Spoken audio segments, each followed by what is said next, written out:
the road tonight at a school that we've never played before, the 5A school, St. Thomas Aquinas. They have just under 1,000 students here at St. Thomas Aquinas, and the school was built, put into operation back in the late 1980s, and it's been a very successful school program. They've had a couple of outstanding pro football players go to school here. But the main thing that they do is turn out outstanding students, because they've often got some of the top students graduating here in the Kansas City metro area, and they're always sought out at some of the Ivy League schools, and KU, of course, wants to have them at their place, and a lot of these kids from over here at St. Thomas Aquinas end up at the Jayhawks as Jayhawks as well. So well, and I always give the Free State folks a hard time about recruiting people and doing that, recruiting people away from Lawrence High, but they really don't. But here in Kansas City, these guys are allowed to do that. That's right. They can come from all over the city to come to St. Thomas Aquinas, and a lot of times they get the pick of the crop from around Kansas City. Well, I'll tell you one thing, that is that their athletic director that we met earlier tonight, Sarah Burgess, is a Jayhawk, and was proud to say that, and also she had good memories of the 23rd Street Brewery. 23rd Street Brewery brought back a big smile to her face as she was remembering her trips there. Well, let's take a quick break, and when we come back from there, I want to thank Derek Johnson for doing the interview this week with Coach Steve Rampy. Coach Rampy and Derek will be back with you right after this 1-minute timeout. And then we're going to go to the interview, right? Yeah, right after. Yeah, go from this 1-minute commercial break into the interview, please.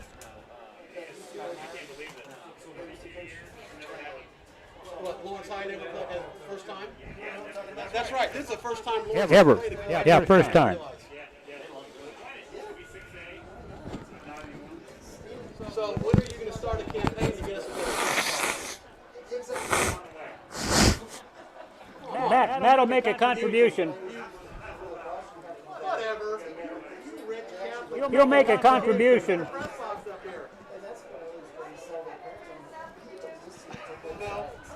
When I had a big long talk, I talked about Charlie and you guys being Chester Lions. So, yeah. 1320 AM or 1017 FM. Or KLWN.com. Oh, if you want to listen to it, it's on KLWN.com. So, like, when you go home, you can hear it all on 810varsity.com. Yeah, you can watch it. They can hear it and see it on KLWN.com, too.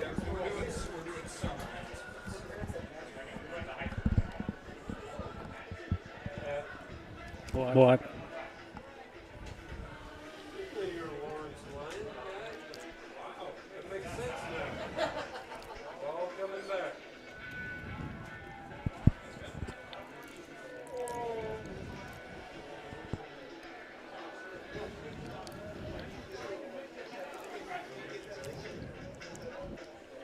So John was started both ways in 1984 under Freeman. John Luther. John Luther, yes. Yeah. Nose guard. And, hey, John. Luther. Luth. Okay, you were nose guard, and then were you guard? And then what did you play on offense? Guard. I'm going to make fun of you here in a little bit. Oh, really? He was an assistant coach for us last year. Uh-huh. What? The speedy guy?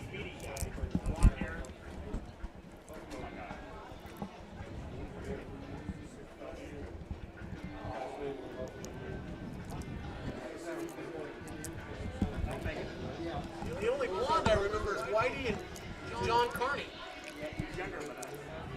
Who went to Central? I can.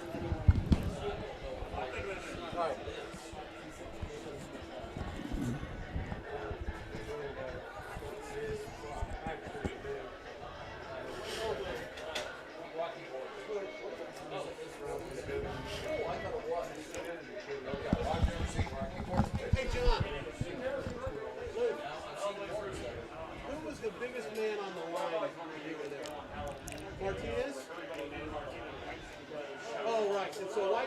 probably 6'3" or 6'4" and 220. Was he 220 or?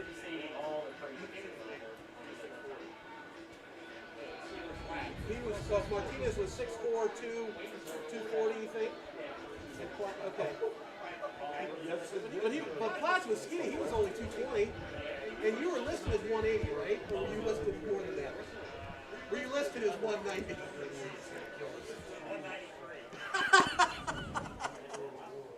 Ladies and gentlemen, welcome to St. Thomas Aquinas High School, home of the Saints. Tonight marks our 33rd homecoming game, and we'd like to thank our student moderators and our student government team leaders for making homecoming week special in these different times. We found a way to pull it off. Weather has cooperated with us all week. Thanks to all the parents in our community pulling for our tradition. Yes. Yeah, we'll take a minute-long break. Lou, did he didn't play for KU though, did he? You know, he's got a lot of money now. Your ticket to an interscholastic event is a privilege to watch high school athletes and learn on the playing arena. Lessons on top contestants, one spectator, follow us well, and a good sportsmanship. Unruly behavior is unacceptable in the classroom, and the playing arena is a classroom. Remember to be a sport tonight, anytime you attend an activity event. This message is from the KSH, SAA, and St. Thomas Aquinas. Tonight is a test for all our fans. Continue to practice social distancing and wear your mask. Be responsible. Don't go large gatherings or the spread of COVID-19 can occur. Our student athletes cheer, dance, and band work so hard, and we want to continue to be able to play the game we love. Let's not become a super spreader event. Athletic training services are provided by the Saints by Mark Buckingham, Performance Rehab KC, Sam Breda, our team trainer, Dr. Kirk Holt, class 1997, serves as our team physician. The officials for tonight's game: referee Mike Marshall, umpire Ron Sutton, linesman Scott Gordon, line judge Chad Farnham, and back judge Ryan Ryan. Boy, I can't hear much of anything he's saying.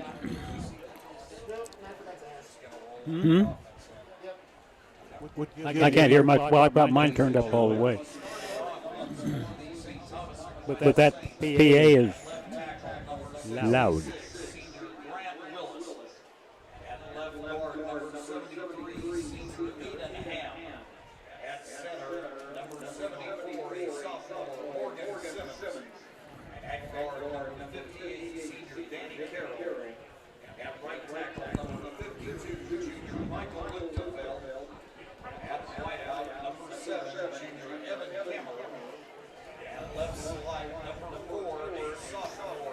Is that their son, Luke DeFell?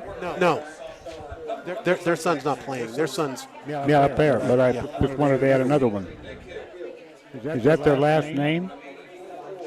Luther. Oh, Luther. Like Martin Luther, Martin Luther King. Okay.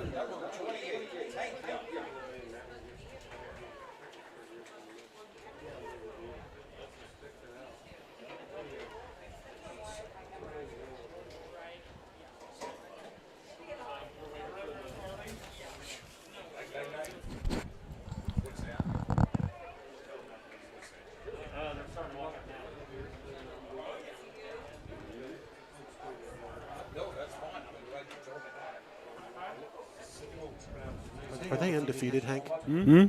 Is St. Thomas Aquinas undefeated? Yeah, 4-0. Their big victory was last week when they beat Northwest after trailing 28-7. At halftime, they won 35-34.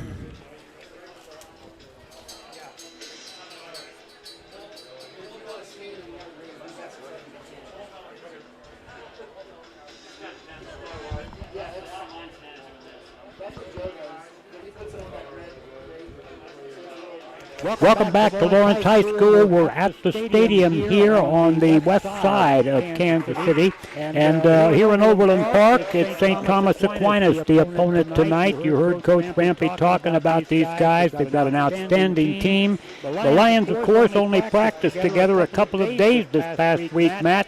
That never is a good sign when you're trying to get a good game together against a team that's undefeated and the top-ranked team, albeit in the division just lower than you are in the state, but still one of the top-ranked teams every year in 5A football in Kansas. Yeah, and they are a big team. They're walking on the floor, on the ground right now, and just looking at them, I mean, you can just tell how big these guys are. Sure can. And I was chatting with John Luther a second while we were on a break, and it had him remind me how big our guys were. And our biggest guy was Tom Whiteknight, who ended up going to UCLA and playing football, and he was only 6'3", 230. 6'3", 230, that's right. Tom was a big guy for those days. Heck, I was big too, and I was 6'2" and 220.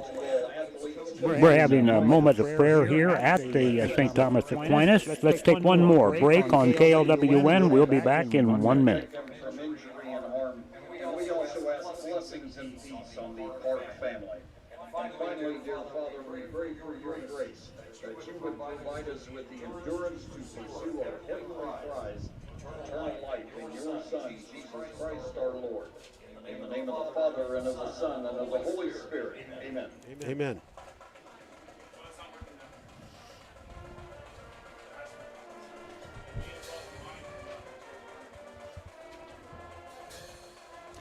Go ahead and put in one more 30-second commercial, would you? So we have a minute and a half here. One more 30 would be great, and that'll be the end of the national anthem, and we'll be able to take it without anything in the background. Thank you.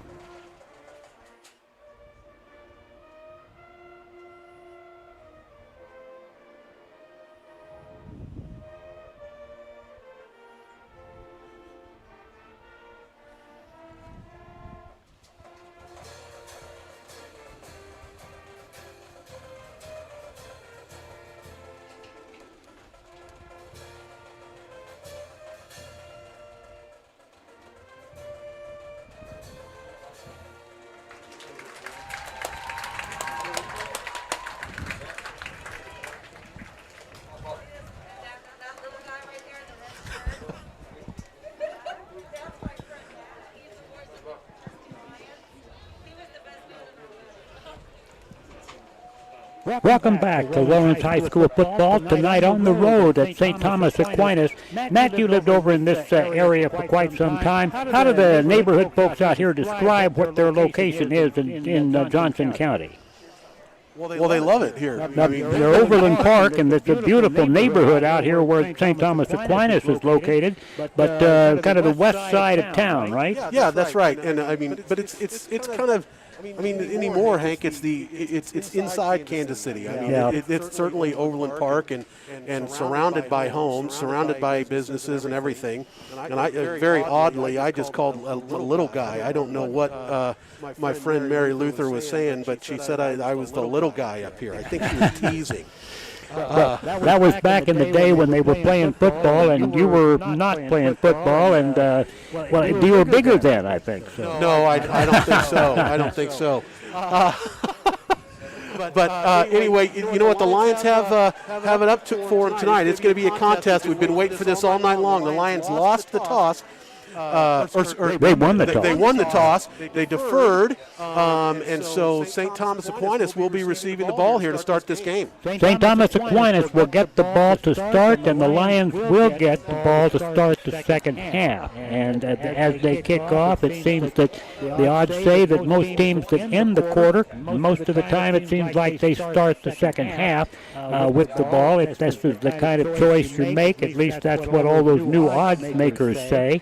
they have fancy names for those guys now, and they make all the picks based on how many yards there are between this place and that place. But the bottom line is, just be called gamblers. yeah, that's right. Well, these guys are out there measuring how far the ball moves from the nose of the football all the way back to the tail end of the football. But we're ready for the kickoff here, and Lawrence High School's outstanding kicker, Connor DeLender, has it teed up. The Lions will spread out across that 35-yard line, back in their own territory, and Connor's got that ball teed up, ready to boot it with that north wind at his back as we get this kickoff ready to go, or the south wind at his back. And here comes the approach to the football, and this ball game is underway. The ball is in the air, and it's going to go into the end zone, and in high school that means bring it out to the 25-yard line.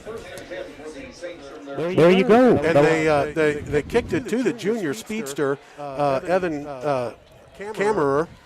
And fortunately, they went in the end zone, and he didn't have an opportunity to kick it back. So you love it when the Lions can start on their own 25. Or the opposing team can start on the 25. Well, the big guy on this offense is the running back that they have. They call the Tank, and there's good reason for them to call him the Tank. He is a good one. Tank Young. Tyrone is his first name, and Tyrone's back there in the backfield with the quarterback under center, takes the snap, hands it off over the left side, and the Tank's got it, but the Tank ain't going nowhere. No, Lions read that perfectly. Just the line followed Tank the whole way, and were able to bring him down for just a short little gain, maybe a yard. He wears number 28. He's a senior. This guy has almost over 600 yards rushing the ball. His coach was quick to say, well, it'll say it was in 4 games. It wasn't. He missed one game entirely. He's got 600 yards in 3 games, 200 yards per game. A yard on that one is all the first play, first down. Handoff this time goes right up the middle, and we've got flags flying, and the play is stopped right after it got started. It was another handoff to the Tank, but he was going to get stopped after a fairly short goal, but he had a penalty flag thrown on his football team. Somebody got moving out there and caused illegal procedure, so it's going to bring up a second down and 14 yards to go. They'll move that ball back 5 yards and add it to the yard that was lost. That means second down and 14 for the Saints football. Thomas Aquinas.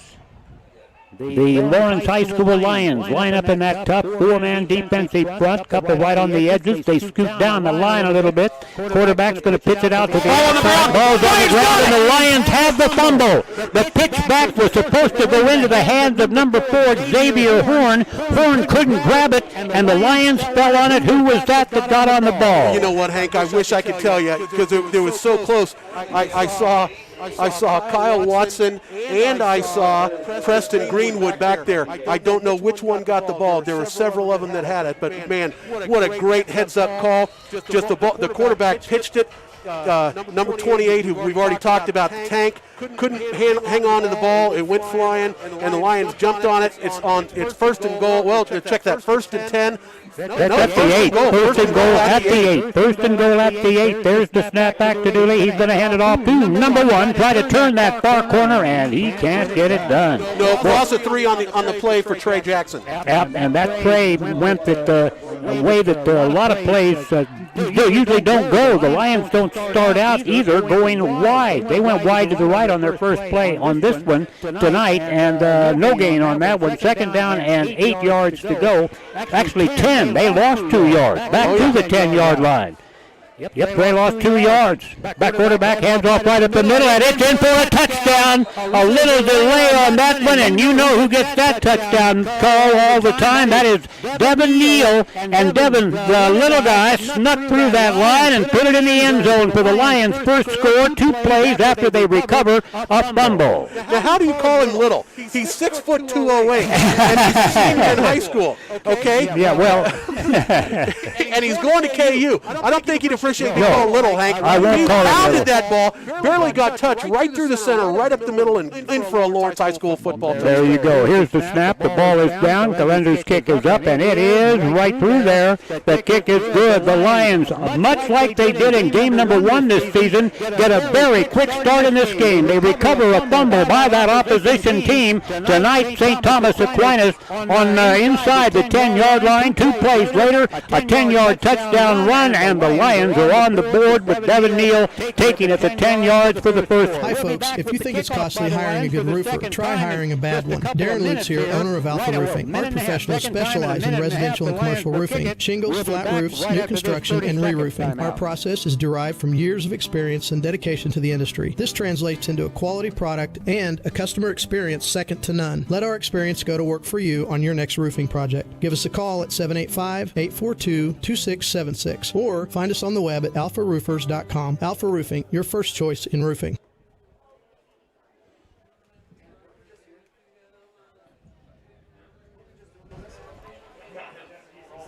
I think he snapped that ball, and the quarterback tried to pitch it back to number 4, didn't he? On the Aquinas team, number 4 was the guy that was supposed to get It it. was to pitch to Tank. He pitched. Okay. He must have been a blocker out in front of him.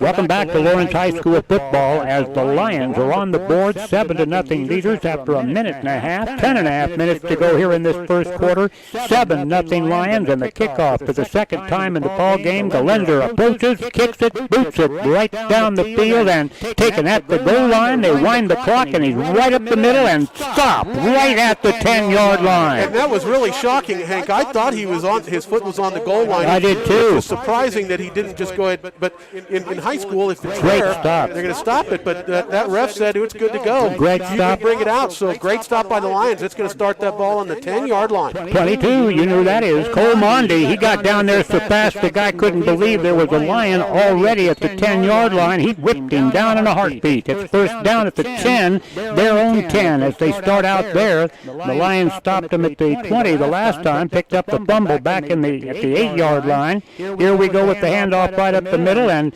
hard running up that middle up to about the 15-yard line. From the 10 to the 15, looks like about a 5-yard pickup. We'll see where they put the ball down, just over the 15-yard line. Pickup of just about 5. It's going to be, 4 yards. Second down and 6 yards to go. Yeah, and I'll tell you, there seems to be a little bit of John on the Lawrence High School offensive line. I saw a couple guys. Defensive line. The little guys jarring, so we'll see here what's going on. Yeah, they're jarring out there. The Lions on that defensive front, get it down, get it ready, and they stop the running back right there. He does plug it up for a couple of yards after they hit him, but that is only through sure determination. A couple of more yards, and it's 3rd down and 3 coming up here. 3rd down, 3 yards to go. The ball out at the 19-yard line. It's a short 3, a long 2. How's that, Matt? That sounds about right. They've got to get it just past the 21 to have a first down. Quarterback's going under center right now. He's just a sophomore, but he's done real well for this football team. There's the run play right up the middle, and this time they've got a first down on that 3rd down play. That's that number 28 again. You've heard us call his number and his name, Tank.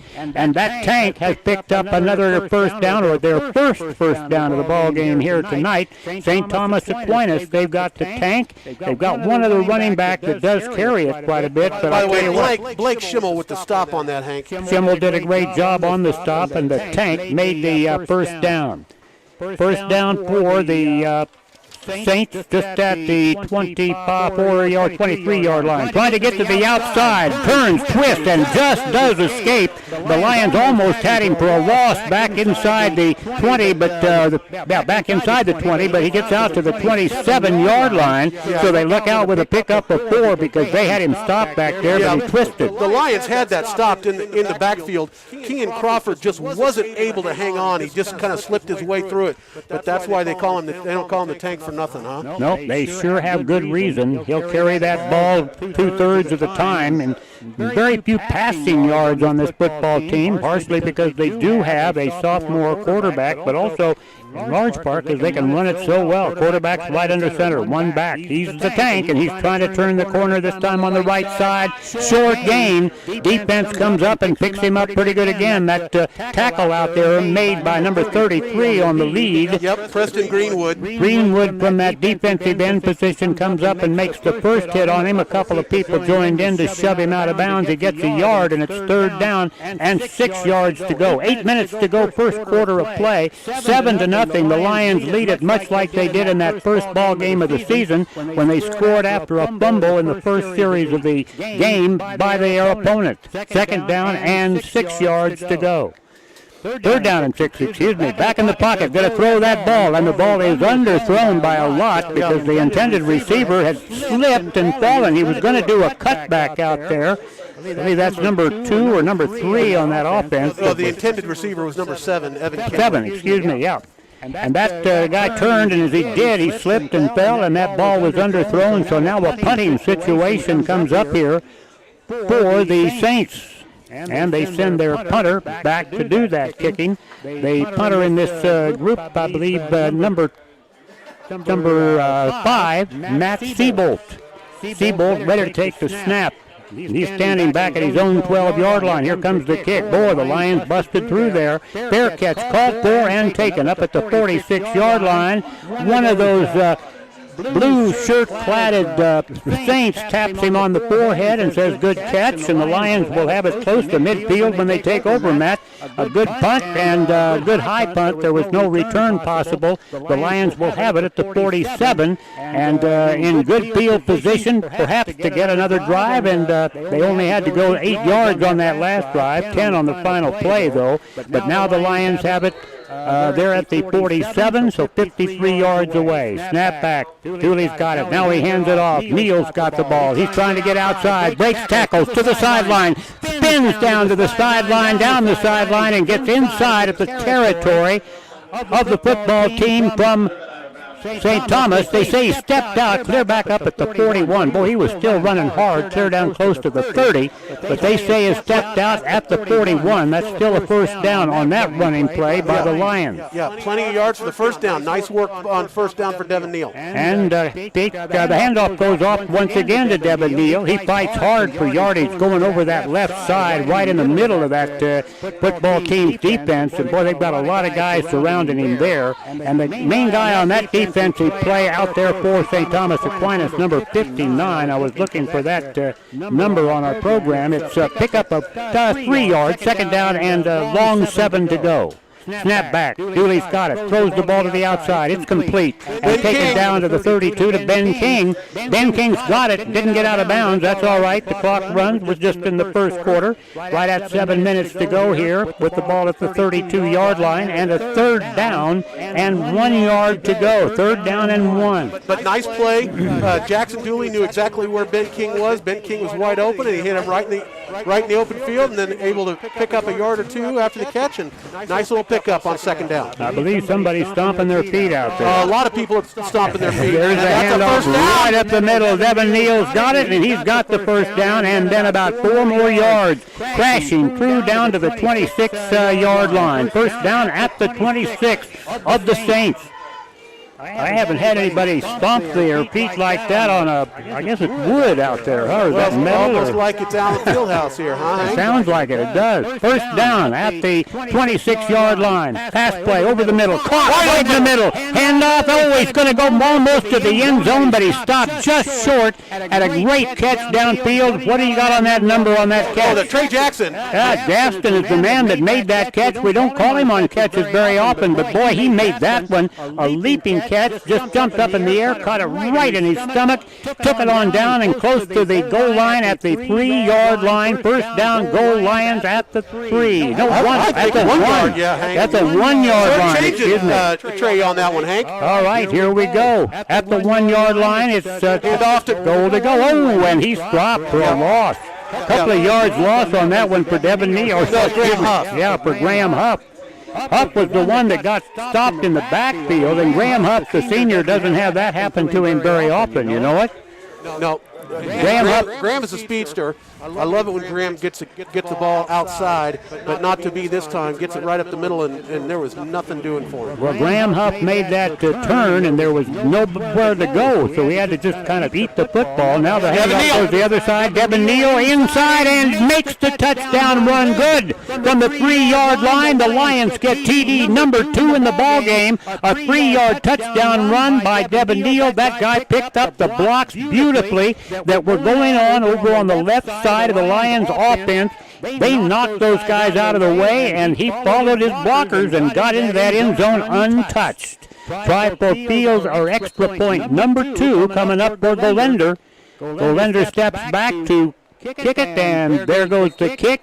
No high spin on it, but he gets it up and gets it through there. Hank, he was very, very good, lucky to get that ball off. It was a bad snap. The ball handler was able to get it, put it down just in time to get that ball up. So nice work nice recovery by the ball handler. That's the guy that saved the point after, and it's 14-0. Again, with the first quarter still 5.5 minutes away from ending. First quarter of play, Lions 14, the Firebirds, listen to me here. Hey, St. Thomas Aquinas High School. What in the world? The Saints. Oh, my tongue is tied up.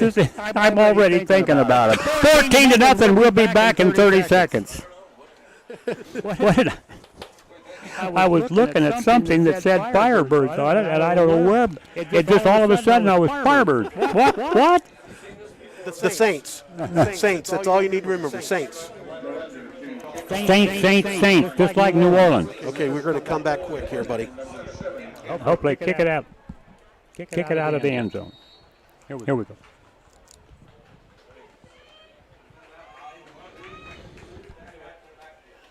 All right, Lawrence High School ready to go with the kickoff once again.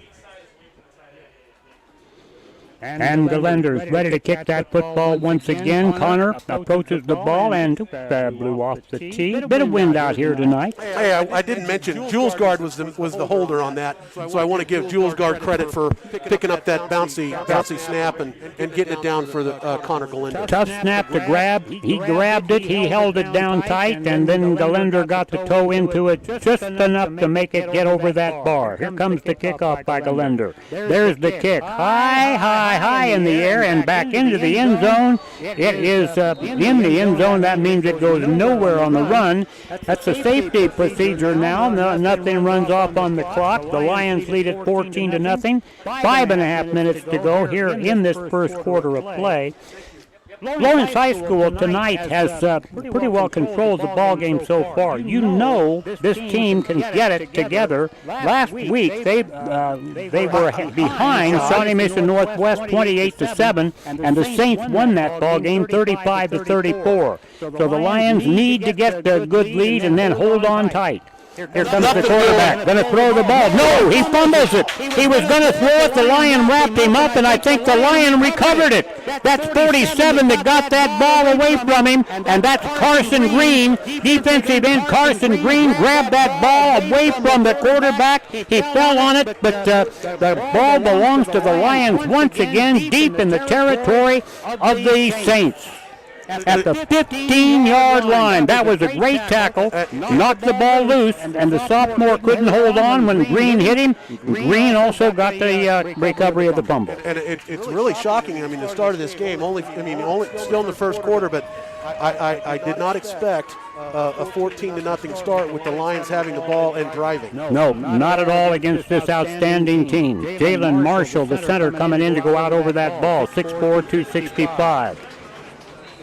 At the center spot, takes it, snaps it back, throws the ball, complete right over the middle, down to the goal line once again, a perfect pass play. What a throw. How about that? The Green brothers come up on consecutive plays. Carson Green gets the fumble. His brother John gets the catch for a big-time first down.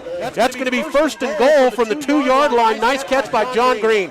Nice throw by Jackson Dooley. Carson Green and John Green, brothers on the team, and they can also play both ways anytime they need to. This is the way they're playing it tonight, and John makes that catch. Here comes a first and goal right up the middle. There goes Graham Huff, and he's in for the 6. Graham Huff, he got stopped for a loss on the last time he carried it. He said, I'm not going to let that happen again, and he makes the score 20-0. The Lions get that touchdown from the 2-yard line, a 2-yard touchdown run by Graham Huff. Wow, that's a great way to get this ball game started against a team that scored 35 points against powerhouse Shawnee Mission Northwest. Oh, we've got a blocked extra point.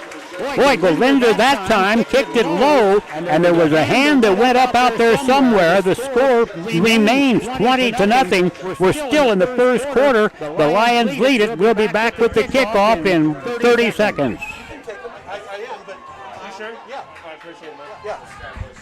What was that?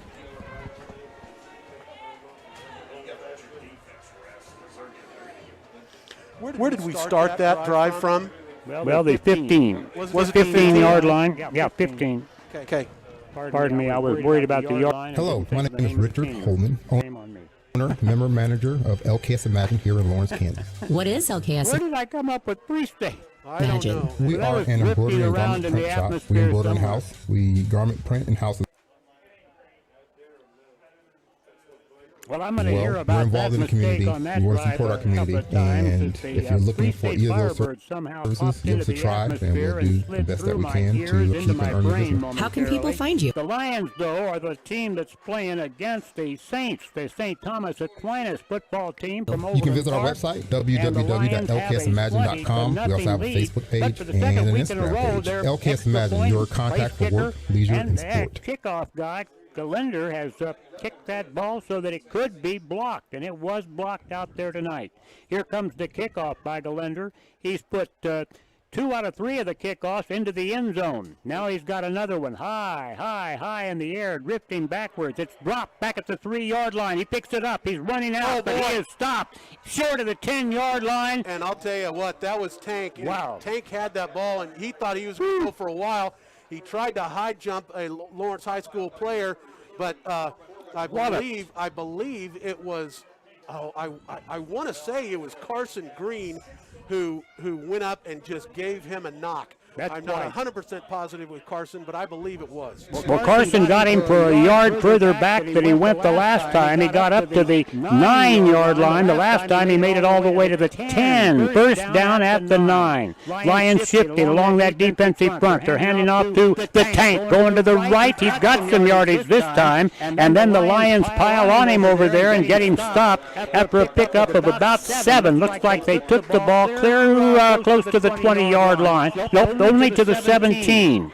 He made it to the 17. That is still 7 yards, almost 8. Second down and a long 2 yards to go. The Lions right now have that wind at their back and will for another 4 minutes and 22 seconds. Right now, they're having a team play into that wind and going into it for this first quarter. And the quarterback hands that ball off once again. I think the Tank got the handoff, but sophomore quarterback Maxwell Ford, handed it off to the Tank. And Tyrone Young carried it forward for a first down, getting it just past the 20, right between the 20 and 21-yard line on the north end of this football field. Yeah, and give Truman Julesgaard credit for the tackle, but it just wasn't quite enough. He only picked up 2 yards, but that's really all he needed. Julesgaard, of course, is also the backup quarterback, plays defense, plays offense, holds those kicks, and what else? Anything he needs done, he'll take care of it. First down, handoff. Quarterback's going to keep it, trying to fight back to the line of scrimmage, and very luckily gets the ball to the 25-yard line for about a 3-yard pickup, as that was a hard hit by the Lions. Yeah, Carson Green hit him, but unfortunately wasn't able to wrap him up at the same time, and he hit him right at the line of scrimmage, but the quarterback was able to scamper up and gain about 4 yards. Tegan Flynn also was in on that to turn the quarterback in, but he gained a good 4 yards, and it's second down and 6. The ball now resting right at the 25-yard line. This is the longest drive that the Saints have had so far tonight. Quarterback turns, pitches it back, and the Tank fights forward close to a first down. He gets it over the 30 to about the 31. That's where he has to go for the first down. The Tank's gold helmet seems stretched out far enough to pick it up, and they move the chains there on the far side. 3 minutes to go here in this first quarter of play. 20-0, Lions lead. Yeah, Blake Schimmel with this, give him the credit on the stop, but unfortunately too many yards on second down for a first down for the Saints. The Lions had them stopped for 2 straight possessions on this ball game. 3 straight actually. 2 of those were fumbles. One of them was a stop. in the yardage, and they had to punt it, but they scored each time. But the Lions now are watching this team get a little bit going. But this time they fake the handoff up the middle, and the Lions go to the outside where they pitched the ball to a number 4 in their offense, and that guy was went nowhere. I sure am thankful that the Lions saw something I didn't. I thought it went right up to the tank, and the tank got stopped, but the tank didn't have the ball. And he also got about 3 yards. The tank got 3. This guy lost 3. That's Xavier Horn, who got to the outside and found nowhere to go except to run into Lions. A loss of 3, second down and 13. Wingback looking this way, now in motion, going to throw the ball down long. Got a man open down there. The Lions were off of him. Here's the player down inside the 40 of the Lions, out of bounds at about the 35, and the crowd's right in front of us here goes wild. That was a great catch. Somebody didn't catch the assignment on that, Matt, and that was a wide open player for this football team. From Jeremiah Penny was the man with the catch, and he was wide open. He was in the backfield to start off. Penny is the guy that made a catch that took it all the way down to the 35-yard line, very quickly up to the line of scrimmage. They're trying to get the tank to go in on the right side. He gets a little bit of a gain, but not a lot. It's going to be a pickup about, well, they went further than I thought they did. They got almost 5 yards. It's second down and 5, under a minute and a half to go when they pull this next play off, as the Lions had been stopping them up till that time. Lawrence High School has been stopping them and keeping them out of the end zone up till now, but now under a minute and a half, and here comes the snap on the second down play. Quarterback hands it to the tank, right straight ahead, boom, boom, boom. He gets the ball, he runs like crazy, and he picks up some yards. He did it again. It's going to be third down and short, third down and a yard, as the Saints are plowing the ball downfield. They're now down at the 26-yard line of the Lions. First time into Lions territory here in this ball game. They're doing it here late in this first quarter. Yeah, third down and 1. We thought it was great the Lions had jumped to the lead they did thanks to a couple of turnovers, but now it looks like they might give something up. The Lions shift, but the handoff goes to the tank, and he tanks his way down inside the 15, down close to the 10-yard line. Let's see where they put the ball down. Where do you spot it down at, Matt? Yeah, that's at the 16-yard line. 16, okay. First down. 17. At the 17, again, that pickup a little bit bigger than I thought, but or a little bit less than I thought. Go ahead and pick it up, Matt. I've got Yeah, the Lions, the quarterback under center, very weird. First time we've seen that, hands off to the tank. Tank coming to the near side, and he's plowed his way forward, and that's going to be real close to 2 yards shy of the first down. 8-yard pickup on first down for the tank. And that means that the ball is now at about the 12-yard line. Kean Crawford coming out of the game for the Lions on defense. And the Lions have got a great little shift going on defense. Yeah, you do. And in the beginning of the game, That's it. That's the end of the first quarter of play. The Lions lead it 20-0, but they have the opponent, the Saints, on their home turf, with the crowd yelling loudly for them here with the second 12 minutes of this ball game, the second quarter coming up. You're listening to Lions football on KLWN. High school sports fans, Trent Green here, and when I want the latest scores and news, there's only one place I go, 810varsity.com. Live scores, features, brackets, and even watch games live on the laptop, phone, or mobile device. Watch the Lee Summit, Blue Springs, and Park Hill schools, Blue Valleys, Olathe, Rockhurst, Miege, Lansing. The list goes on and on in Missouri and Kansas. And playoff broadcasts too, plus top 25 awards and more. Check it out now. No, I didn't. I Kansas thought City maybe home we'd be for sitting high on those school nice sports, chairs you described. KTenVarsity.com.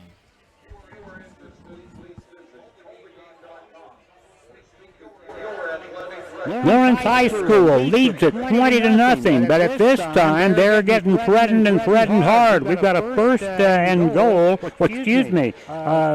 second down and 2 yards to go. The ball's inside the 10-yard line, right at the 9, so it's 2 yards to go. They get to the 7, they've got a first and goal. But this team's been picking up good yardage. They've changed their play calling just a little bit, and that change in the play calling has meant that they've driven successfully down the field.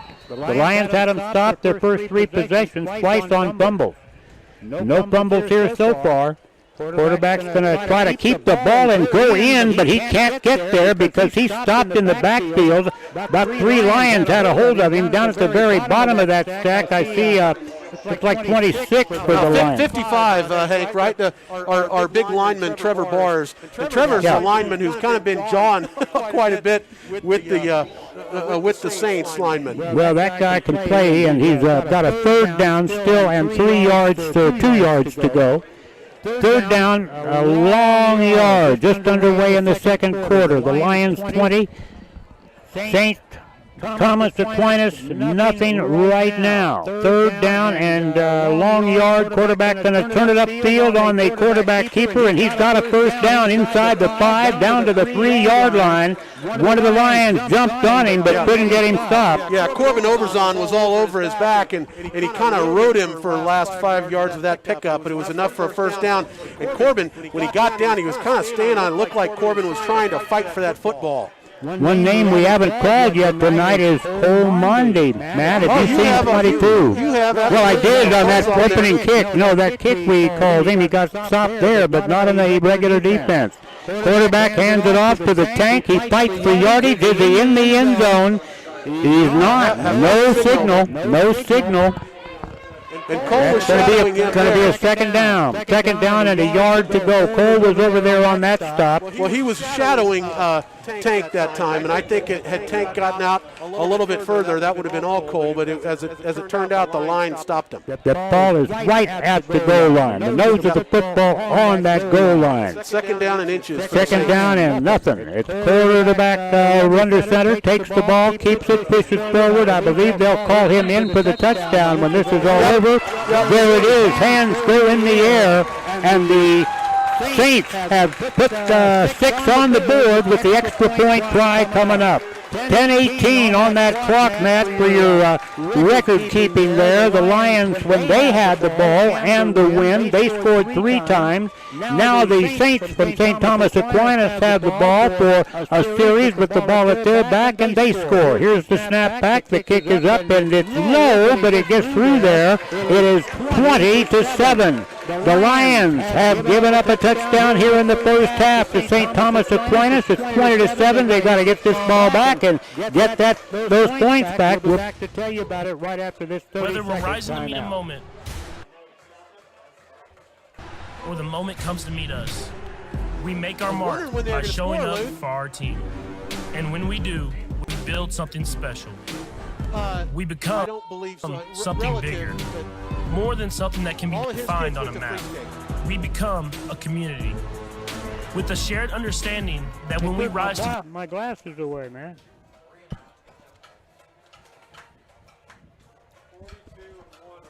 Together, we rise.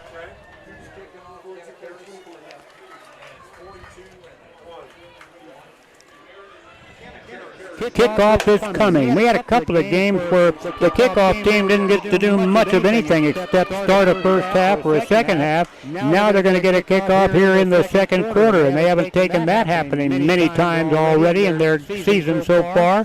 Back deep is Trey Jackson and Aaron Steinley, 46, is that right? Graham Huff, excuse me. And the ball goes out of bounds. Graham Huff, excuse me.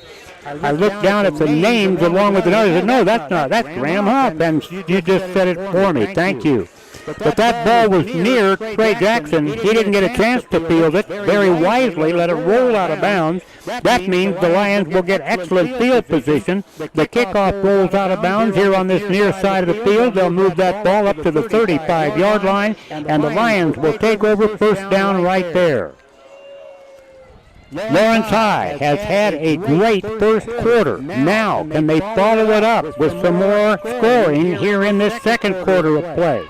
Because I have a feeling you're going to see this team from St. Thomas Aquinas put more than 7 points on the board. They put 35 up against Northwest last week. That's Shawnee Mission Northwest. The Lions offense comes out. Of course, the quarterback remains the guy that's been standing back there and taking snaps all through the year and doing a great job of it. Here we go, ready to get going. Lawrence High School Dooley back in the pocket, throws the ball over the middle and too high. Hadn't done that all night long, but that ball was just a little bit too high and out of the hands of Intense Abono. Intense Abono. Boy, my family loves his name. I think if we had another grandkid to add into this group, somebody might want to name him Intense. It's 2nd and 10 after the first incomplete pass of the night by Dooley. Quarterback back again. Dooley's going to roll out to the left now. Brings the ball back down and throws it. Ooh, underthrows the intended target. He was being careful not to get intercepted. Ben King couldn't get down far enough to pick it up, and it was right at his feet, about 3 yards downfield from the line of scrimmage. So it's 3rd down, still 10 yards to go. First time the Lions have had a 3rd down and long tonight either. Yeah, and Jackson Dooley, he was under a lot of pressure, but they're backing up the Lions right now. I don't know what the call is. I haven't seen it. Big one. Going to be a holding, apparently. Holding is the call against the Lions because they move it back 10 yards. 15 and that yards. 15, excuse me. Wow. Is that a holding call in high school? 15 yards? Must have been in the offensive backfield. I believe it's 10 yards from the 25 is hard to overcome, but we'll see. Well, it's now 2nd and 25. The Lions come up to the line of scrimmage. They've had some 2nd down and long this year that they've been able to beat off. Here comes Dooley back in the pocket. This time he'll throw it very long down the field. He's got it there, but tipped away. A beautiful defensive job by the football team player number 19 from St. James, and that guy, St. Thomas, that guy was able to reach in there and knock it away. But Ben King, man, Ben King and Jackson Dooley were in step on that. That was a 40 yards in the air, I'm going to call it. 40 yards. And just Almost beautiful. there. And, Almost if there. not for that beautiful defensive stop by the Saints. 19 is the guy that did it, and that is 3rd down and Blake 25 for the O'Brien. Lions. Blake O'Brien's just a freshman, by the way. There's the snap back. He's got to go 25 yards. Snap, throws. He's got a man. He's got a man. It was on his hands, and he dropped the ball. Oh, my gosh. Trey Jackson had that ball in his hands, and he's just going to head over to the sidelines. He doesn't want to even go back to the huddle on that one. It's going to be a punting situation for Lawrence High School because that doesn't happen to Trey Jackson very often. That would have been an 80-yard touchdown for Trey. It would have. And I think that's what he was thinking about. There's the that snap. Was right Here in his comes the arm. kick. He gets that ball away. Galender lets it bounce the Lions' way, back over the 50, still inbound, drops clear past the 40-yard line into the territory of the Saints and close to the 37-yard line where it finally rolls down. Well, he got a great roll, did Mr. Galender, and that means the Lions will have that defense to set up just inside the 30 or the 40-yard line, back there at the 37, and they can't let them have another one as quickly as they did the last one here in this second quarter. The Lions got 3 touchdowns in the first quarter. So far, the Saints have 1 here in the second quarter. Lions shift that defense along the front line. Handoff goes up the middle. Somebody new carrying that ball. Somebody a little bit taller, maybe a little bit bigger. 23 is the ball carrier, and that guy is Sean Carroll, a sophomore running back. Says here he's 5'10". You know what? Hard to believe that he's 5'10". Pick up a 5, 2nd down and 5. Big yardage pickups on some of these first down plays. There's a shorter gain, but it's going to be good for a few yards, and that'll make it 3rd down and short coming up. The tackle made by the Lions out there, number 42, Graham Huff, came up to make that stop, I believe. No, that was Carson Green. Okay, 47. Green, 47 that got in there. I'm reading my 7s and 2s the same tonight. It's now going to be 3rd down and about 2 yards to go for the Lions. They've got to get that ball to the 47-yard line for a first down. They're just past the 45. Sack 3rd down and 2. Man in motion going to the right. Quarterback hands it off over the right side, and the Lions are shoving back. I don't think they got the first down unless they get a real good mark. No. The linesman come up. He is short. He's short by a yard. They move it up, well, a lot more. Yeah, they got a nice placement, didn't they? And that's the kind of movement that may cause them to go ahead and go for it on fourth down. With the running game they have, they're fourth down at about a foot to go, right just short of midfield, back there at the 47-yard line in their own territory, and they do call a timeout. Timeout on the field for the Saints. The official, the Lions called the timeout. They pointed the Lions' way. I figured it was the Saints calling the timeout. Looks like they're going to go for it. The Lions want to know how we should line up on this. We'll take a 30-second timeout ourselves. The Lions leading at 20-7 here in Overland Park tonight. We'll be back in 30 seconds. Hi, everybody. This is Matt Llewellyn from 23rd Street Brewery in Lawrence. I just want to thank everybody for supporting local restaurants during this time of uncertainty. 23rd Street Brewery is now open until this pandemic is over. And right now, more than anything, local restaurants need your help and support. Come on out and see us. 23rd Street Brewery is open. Hello, my name is Richard. Hello, my name is Richard. How about that? Move that ball and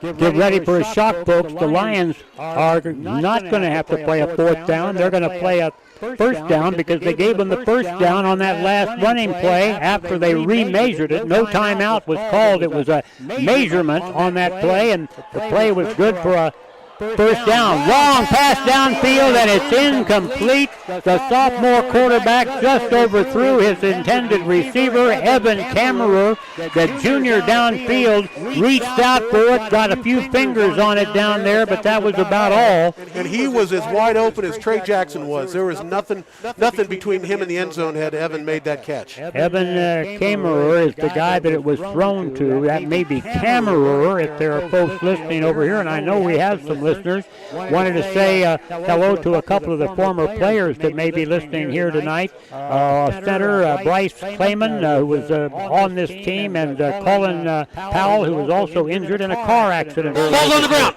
Fumble on that snap. The quarterback picks it up and makes something out of the fumble. It's going to be a third down, and the longest third down they've had to take care of so far in this series, or the last one. Somehow on that fumble, they still picked up 4 yards. It didn't go that far, Matt. It's into Lions territory now. They marked that down at the 37. Looked like he dropped it at about the 49. Maybe you'll give him the 48, but the 47? Wow, that's quite a roll. And the ball had stopped rolling when he fell back on top of it. It's third down and 6 yards to go. Third down, they're calling it 5. It is 5. Now the snap back, quarterback back, going to throw the ball short to the sideline, and it's caught. And the Lions stop him right on the spot. Nice stop by Truman Jules guard. Short of it, first down. It is short, and I'll tell you, as soon as he caught that ball, Truman put a big-time hit on him to get him out for just a 2, well, we'll call it 2 or 3 yards either way. It's short of the first down, and here we go for the fourth down. Let's see what they call this time. They're going to go for the fourth down, now into Lions territory at the 45-yard line. They've got to get it down to the 42. It's fourth down, long 2 yards, short 3 yards to go. Here come the Saints as they're going to try to get that 3 yards gain. They were short on that last play. They try to draw the Lions offside, but they don't do it. They call timeout. They were looking for it. The Lions were looking for it too, and they did not make that break to jump over there and get the offside. And we'll see what they're going to do. Matt, this first half has been interesting from a number of different perspectives. The Lions got those quick scores because of turnovers. The clock set at 7:01, and by the way, we didn't mention that St. Thomas did call a timeout right after that attempt to draw the Lions offside with that fourth down and long 2 situation. Now, they may go ahead and try to get that 2 yards or nearly 3 yards from the 45 5.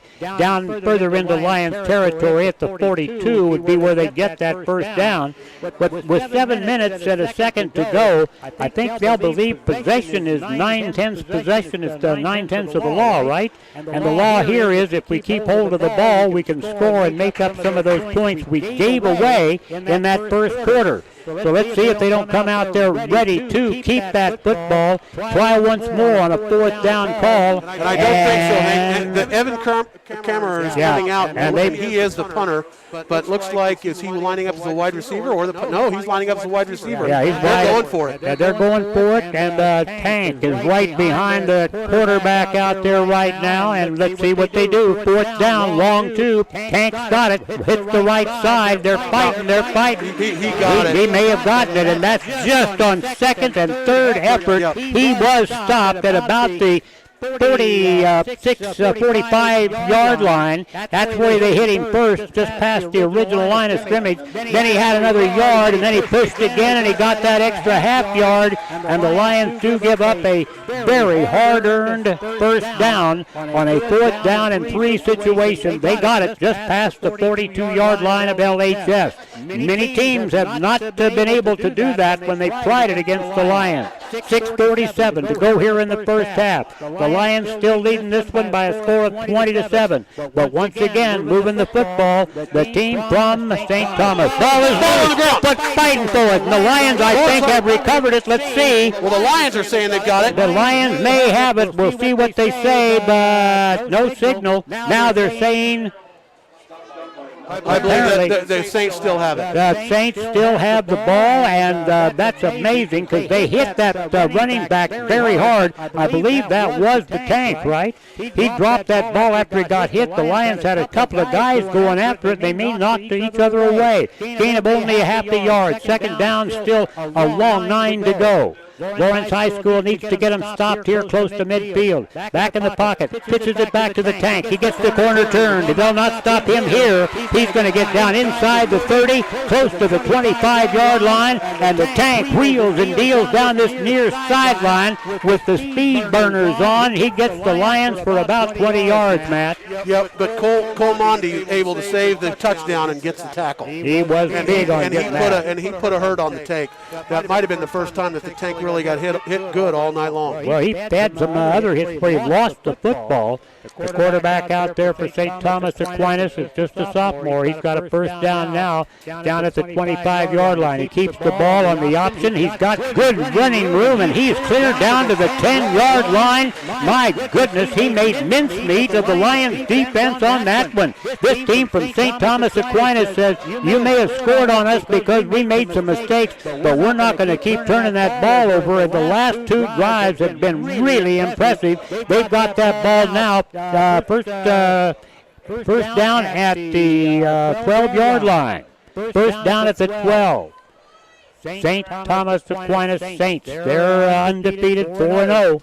There's the snap back. There's the Tank on a inside handoff, and he does the cross there across the middle, getting it on the left side, taking it over the right. The Lions are going to get some of those big down linemen out there. They just ran off a big one. Connor Liakos went off. He weighs 275, so they're going to go after a little bit of linebacker speed out there, but a pickup of 5 makes that ball down at the 5-yard line. Check that 7-yard line. The ball's at the 7. 5 yards to go for a first down.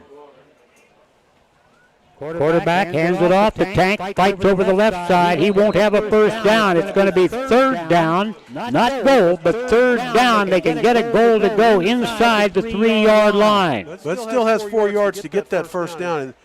That's a or 3. They call it 3 yards. Third down and 3. The nose of the football right at the 5-yard line. They can get that first right between the 2 and 3-yard line. Boy, that Tank has been running the football a lot, but he carries it a lot. It's 4 minutes to go here in this first half. There's the quarterback, handing it off to the Tank. Hard hit right up the middle. He's going to have a first and goal That's for sure, because he went through a slight hole and made it through there so fast that I don't think there was any question he was going to get that first down. It's first and goal. The ball's at about the 1.5-yard line. Maxwell Ford, the sophomore quarterback, has been just, well, he's right inside the one. He's right at the goal line. Right at the goal line. The Lions led by 20 points a while back. Now they lead by let's see what happens here as the Lions are going to watch the quarterback keep the football, straight ahead sneak with only a foot to go, and they get the touchdown once again. Their quarterback, sophomore Maxwell Ford, on a quarterback keeper right behind the center, dives forward to get that touchdown, and it's 20-13. The Lions still on top, but very shortly here, perhaps only by a touchdown. Well, it's a touchdown now. Here we go. Now it's a touchdown, and now it's going to be 6 points. It's good. 6-point lead for the Lions. They missed that last extra point with a block, and now the Lions are just 6 points ahead after being up 3 touchdowns. They got to get the offense going here in this last 3.5 minutes. 20-14 our score. The Lions still in front, but they haven't scored in the second quarter after scoring 20 in the first. Let's see what they can do on what may be their last possession of the first half. We'll be back to call it for you right after this 30-second timeout. When it comes to painting the exterior or interior of your home, the decision is easy. Unique Painting, voted best in the Northland for 2 years running in 2018 and 2019. Unique Painting focuses on customers' needs and offers competitive pricing, going the extra mile to make sure customers are completely satisfied. In fact, when 810 Varsity needed a paint job this year, Unique Painting was the only phone call made. Visit anytime at uniquepaintingkc.com or call today at 816-500-7759. That's uniquepaintingkc.com, a proud supporter of 810 Varsity and Metro High School Athletics. Line drive kick taken at the 15-yard line and up the field by Trey Jackson. He's out to the outside, gets it to the 30-yard line. They're still, and they tackle him 3 yards out of bounds and take him to the ground. Well, now that's an interesting situation. I think I called it Trey Jackson. It wasn't. Yeah, Chitama, the ball carrier on that return. He was in for Trey Jackson on the return that time, and he took that ball on a line drive kick back at the 15 and returns it 15 to the 30. He took a hard hit, and they still had 3 guys clinging to him when he fell to the ground about 3 or 4 yards out of bounds. It's first down for the Lions at their own 30. Snap back. Handoff goes right up the middle. Here comes Devin Neal. Devin Neal fighting hard for yards, but not a big pickup. Maybe 3 yards. They'll be lucky. They do. They give him 4 yards. It's second down and 6. They've got to get to the 40 to keep the drive going. 3 minutes to go. When they call this snap, it'll be right at 3 minutes.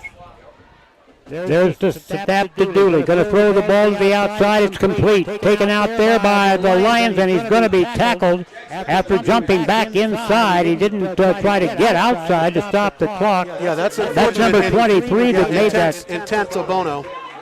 Obono is the one that made the catch, second catch tonight. First down, handoff goes to the outside, trying to turn the corner, and the Lion is knocked out of bounds after little or no gain. Well, that's number 1 again, getting that handoff that went outside. Trey Jackson came all the way across the field from the far sideline. He got a yard, but that's, well, actually that's not anything. He didn't gain anything at all, right at the original line of scrimmage. Second down and 10 at the 46-yard line. There's the snap to Dooley. Hands it off. Looking for the hole. Finding the hole. Devin Neal. He's great tackles. Down to the 40. Inside the 40. Clear down to the 36 to maybe the, well, they're going to say 38-yard line. The Lions, the official over there says his knee went down at the 38, and the Lions are pushing that ball now into the territory of the Saints. With 2 minutes and 36 seconds to go, that's how much time they've got to take it this last 38 yards. Snap back, quarterback takes the handoff, rolls out to the left, throws the short pass. Oh! Off the fingertips, and I mean it was right on the money too. Uncatchable for Intense Obono that time because he couldn't pull it down. Yeah, he had a couple men wide open. Ben King was wide open downfield, but he was kind of looking for intense the whole way that time. So that's going to bring up 2nd down and 10 here. 2:25 left to play. Lions lead at 20-14, and they've got the ball. I think Intense looked upfield to see whether or not he was going to get any more ground, and instead of it getting more ground, he got no ball. And there's the fake of the handoff. No, he handed the ball off. He faked the pass, and now the run by the Lions is a very short one if there's any gain at all. Oh, no, they gave him 2 yards on it. That's Neal over here with the ball. It's going to be a 3rd down and about 8 yards to go for LHS. Definitely with 2:06 to go in the first half. They're going to keep that ball even if this is a 4th down coming up. 2 minutes to go. Lawrence High School quarterback takes the snap. Going to look long over the middle. Caught it! And that's going to be very close to a 1st down. Let's see if they stop the clock to take a measurement. Hit Obono right over the middle, but it's not enough for the first. Oh, they're 4th down and 2. I thought he had it. 4th down and a 2-yard gain to go with 1:35. And now there's a snap. The Lions may have called timeout before the false start by Lawrence High just when you didn't need it. It's 4th down and 2, and instead of getting that snap off cleanly, they were hurrying, and the hurrying cost them 5 yards. So now a second 4th down and 2 has become 4th down and 7. I believe the Lions may use a timeout. Let's see if they do here. Nope, no timeout for the Lions. They're going to go for it right here, right now. The Lions, Jackson Dooley, ready to take the snap. He's in the shotgun. He takes it. He's got a 4th down call to make over the middle. It's way overthrown. Dooley was nowhere close to that receiver, and the ball has been turned over to St. Thomas Aquinas. The Saints will have it in good field position at the 35-yard line, but still a long way to go with 1 minute and 18 seconds. The way this young man can throw the ball, if he could get that ball in the hands of another one of those Saints players, they can get it a long way downfield. He's already shown he can throw it downfield a long way, Matt. It's 1st down for the Saints. Quarterback under center. Takes the snap, hands it off. Nope, they're going to run it right over that right side by the Tank, and we keep calling him the Tank because he is. No question about that. That is the guy that everybody here refers to as the Tank, Tyrone Young. 5'7", 181. Boy, I think he was a lot bigger than that the way he runs it. Picks up 4. It didn't look like he picked up a yard. He got 4 yards. It's 2nd and 6. He gets the ball again, and this time the Lions are going to shove him backwards. That's the first time that's happened since the beginning of this ball game in that first series. He gets the ball, and they still give him 2 yards on that, Matt. He gets it to a point where it's going to be 3rd down and 4 at the 31-yard line. I thought he got wrapped up right at the line of scrimmage, but he apparently dogged it out to get a couple of yards. 3rd down and 4 yards to go.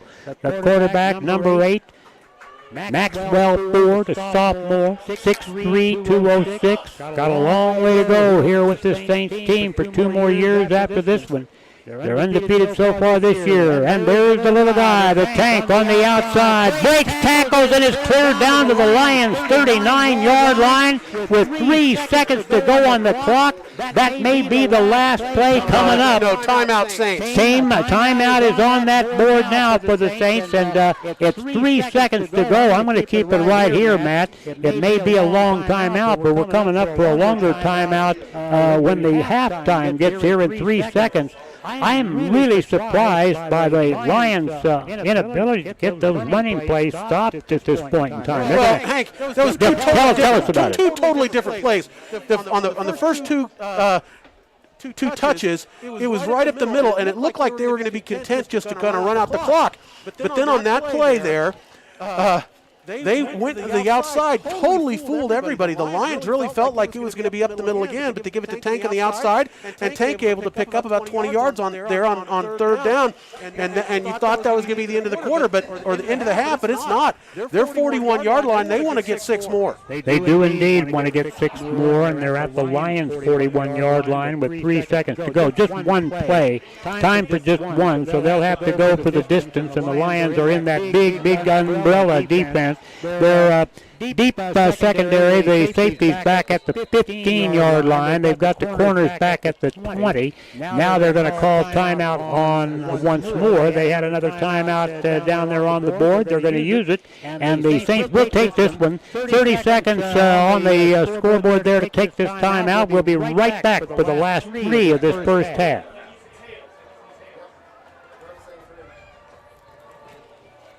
No, I was hoping you'd say something. You can do it when we come back. Anytime you want me to talk, Hank, I'll do it. No, but I wanted you to talk about how they changed the offense. I can do that too, but it was more prevalent to talk about what just happened. No, I know. Yeah, but you're right. I think they were going for thinking they were just going to run out the clock, but then bang, they jump it to the outside and the big play. No, I didn't. There wasn't much question about that. I'm just surprised the Lions got fooled. Adam Breen doesn't let that happen now, does he?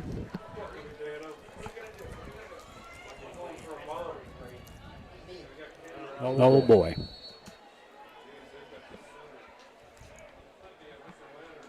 Shouldn't have sent it.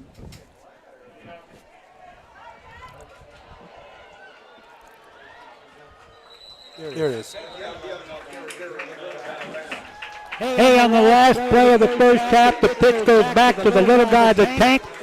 He turns the corner, has nearly 10 yards, but the Lions get him stopped, and that's the end of the first half. The Lions started out with a 20-0 lead in the first quarter, and they've had this football team at home here tonight, the St. Thomas Aquinas, undefeated 5A #1 team. They've scored 2 touchdowns, 2 extra points, and the Lions now lead it by just 6, 20-14. Matt, I was going to have you talk a little bit about how that offense changed here in this second quarter that made the Lions more susceptible to the tank and to that run. Well, something you always see, Hank, is you see video on the other side of the team. And both teams now in high school have video, and they go over it with their teammates in between series. And the offense is talked to with the offensive coaches, defensive coaches. And a lot of times you just don't see a lot of activity. You see it, but you don't see a lot of stuff going on. I'm watching down here on the Saints, and they've got 3 coaches over here working with the guys on the video machine, and they are really intense about what they're doing and following what's going on in the field. So they are absolutely adjusting, are the Saints, to know what Lawrence High is doing, and that is how they were able to not do anything on the first couple series, but then totally change it around for the the last quarter and a half. The other thing, that's what it has been. I mean, they spotted us 20 points for the first. They had 3 minutes. They had 3 minutes to go in the first quarter when they got that last touchdown and missed the extra point on a block. But the bottom line is here. By the way, it's homecoming night, so a little bit longer homecoming. I don't know how you do a homecoming and social distance, Matt, but I'll watch it here. They've introduced some of the former homecoming royalty here at the school, St. Thomas Aquinas. We'll see how the rest of this goes during our halftime. We're going to talk to the high-tech guy in our group now. Matt, you've had that designation for quite some time, and much to the chagrin of all the engineers in the country, but you've done a wonderful job keeping me on the radio, and that's been great. Right now, we're going to go ahead and take a 2-minute timeout. We'll be back with our halftime interview. The Lions lead this one still 20-14, but they got their work cut out for them in the second half. They will get the kickoff when we come back with the start of the second half right here on KLWN. Lions football brought to you by the 23rd Street Brewery. Depend on it.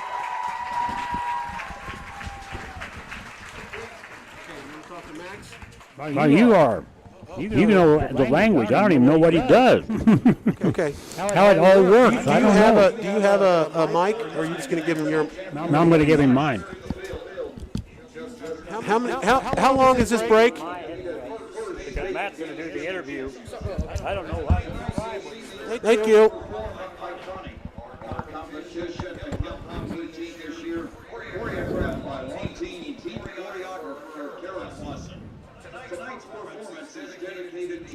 Max McElroy.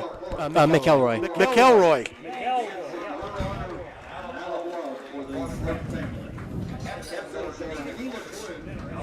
Russell Ellwanger, and Charlotte Geigels. The St. Thomas Aquinas dance program is under the direction of Terry Yantis, Callie Pavla, and Christy Kellerman. Good luck, ladies. Your music is on.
Welcome back here to Overland Park, Kansas, where the Lions lead the St. Thomas Aquinas Saints 20-14 at halftime, and where you've seen the Lions jump out to 20-0 real early, and then the Saints figured some things out, and it's been quite a ball game ever since. The Saints have come back and scored 14 unanswered, so we'll see what goes on here in the second half. Right now at halftime, I've got our special guest, Max McElroy. Max has been with us ever since the start of the season as our videographer. He works for 810 Varsity, and he's a KU student, and he's just taking care of it. When you're watching the game on 810 Varsity and on 1320klwn.com, it's by the work of Max McElroy. So Max, welcome here to, and thank you for doing all of our video work all season long. It's a pleasure to have you. Absolutely, thank you for having me. I appreciate it. And it's kind of funny, I actually graduated from St. Thomas Aquinas. So I know you told us that the first game, and you're looking forward to this all year long. It's been great. I've been able to do all the Lawrence games, so I kind of I'm cheering for both teams, almost unbiasedly a little bit. You are a very unbiased journalist at this point, Max, and I appreciate that. Hank and I, of course, are not unbiased journalists. We are always rooting for the Lions, but you are very professional.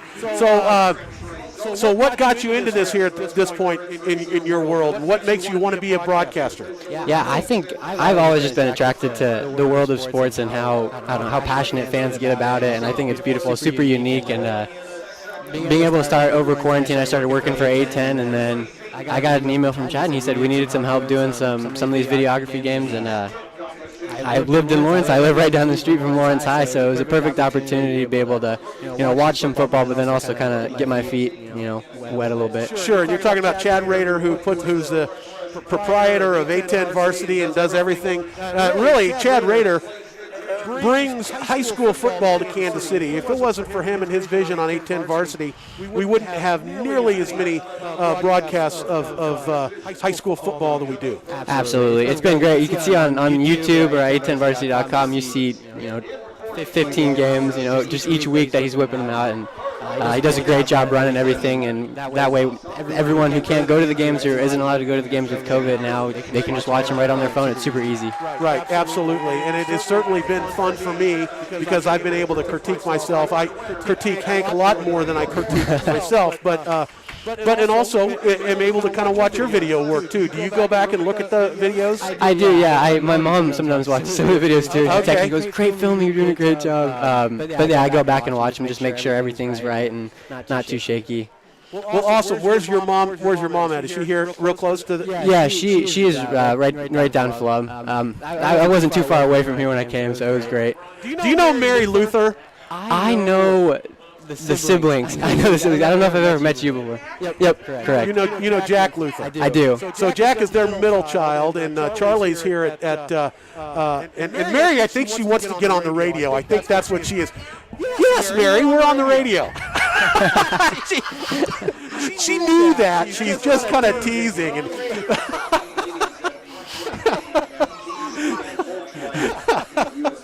anyway, but yeah. So yeah, that's my friend Mary Luther, and I was best man in their wedding, so we go back a long ways. Obviously, they're Chesty Lions, but they're supporting St. Thomas Aquinas tonight as their son is a senior. Mary, is Charlie a senior?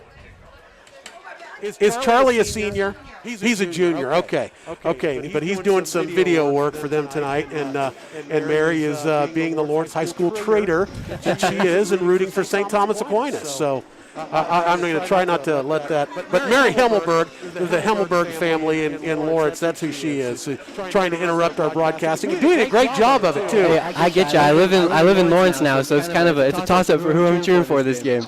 But Max, that's okay. You can absolutely root for your alma mater. Yeah, rooting for your alma mater is something that everybody should do.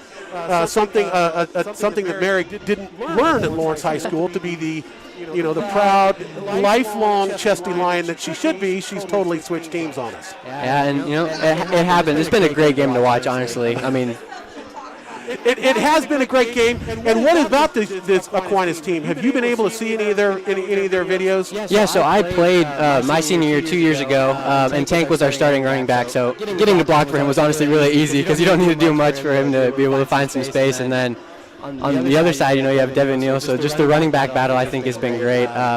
But Aquinas, it's really tough because they get you with the run. They will run the ball 30 times, and then no one will expect to pass, and they'll be able to throw it downfield. And that is exactly what they've done tonight. They've shown that they can pass. They don't do it a lot, but they've shown that they can pass. So you can't totally forget about the pass, or they'll kill you with it. Yeah, it's very tough. And with the running back core that the Saints have, I think it's really easy to be able to stack the box almost and try and focus on that run. But then you got studs on the outside too that can make a play.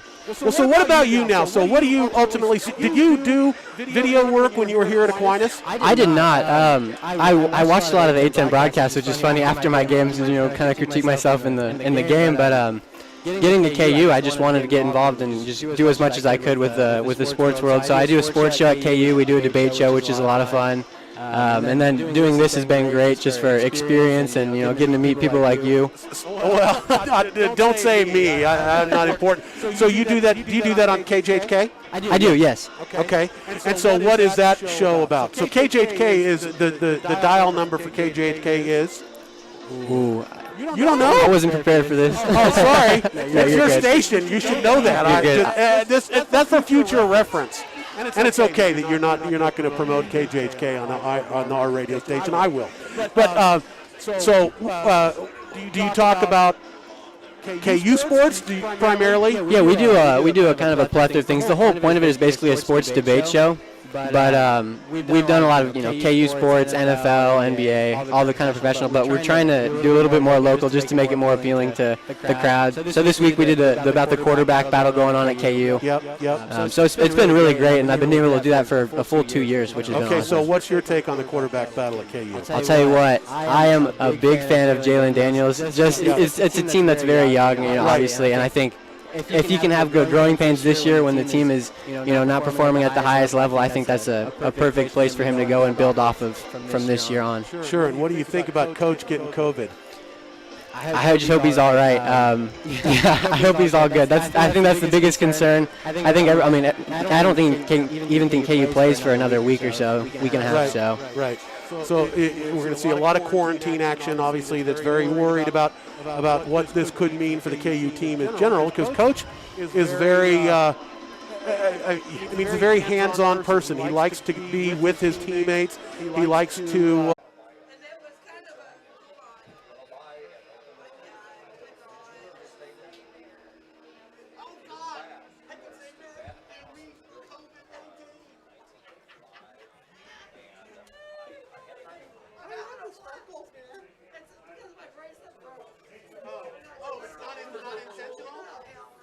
All right, anytime you want to send it back, I'll take it back.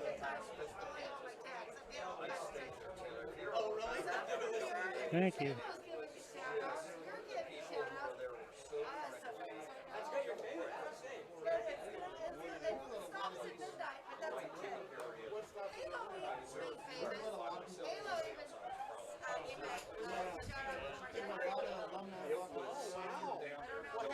Hang out after the game. Okay. They're selling it. So if you want to give them a national. Welcome back to Lawrence High School football. We have a whole half to go, and as we saw here in the second quarter, the St. Thomas Aquinas team doesn't give up. They don't quit. Last week they were behind Shawnee Mission Northwest, the powerhouse team of the Sunflower League, according to many, among the Shawnee Mission schools. They were behind 28-7. This team, the Aquinas Saints, were able to come back in that game and win it 35-34, holding Northwest to just one touchdown without the extra point in the second half, and in fact scoring all their touchdowns, 4 touchdowns to get to 35 for a 1 point, 35-34 win. So a tremendous victory for the Saints last week over 6A Shawnee Mission Northwest. Now they've got the Lions thinking twice about everything they do. The Lions will get the opening kickoff here with Matt Llewellyn making the call, and they got the first touchdown. I believe that was Devin Neal that took the ball in on that first one, wasn't it, Matt? And that came with 10.5 minutes to go, just a minute and a half gone in the first quarter. Well, Devin Neal got the first 2 touchdowns, and Graham Huff got the second one. Got the third one. So the Lions had 2 from Devin Neal, the first 2, and the last touchdown came with 4:56, according to your notes, in that first quarter. So they didn't score in the last 5 minutes of that first quarter, and they didn't score in that whole second quarter. But at the same time, this team from St. Thomas Aquinas did score twice and made it a very, very close game that the Lions are going to have to fight their way out of now to get that lead back that they enjoyed. A 3-touchdown lead isn't easy to get back against a tough team like this. We've seen them play great defense. Now the Lions brought back to receive the kickoff. I'll turn it over to my partner who's doing the third quarters of our ball games this year, Matt Llewellyn. Let's get the Lions a couple of touchdowns. Well, I sure hope I do better than last week, but we got Trey Jackson deep for the Lions and Kalen Chitama. So let's see what happens here, what we can do on this opening kickoff. But the kickoff is going to be with the wind to their back, so this one might go through the end zone. They've got a pretty good leg on him, and Connor Galinder was able to do that a few times. Here we go. The ball is up.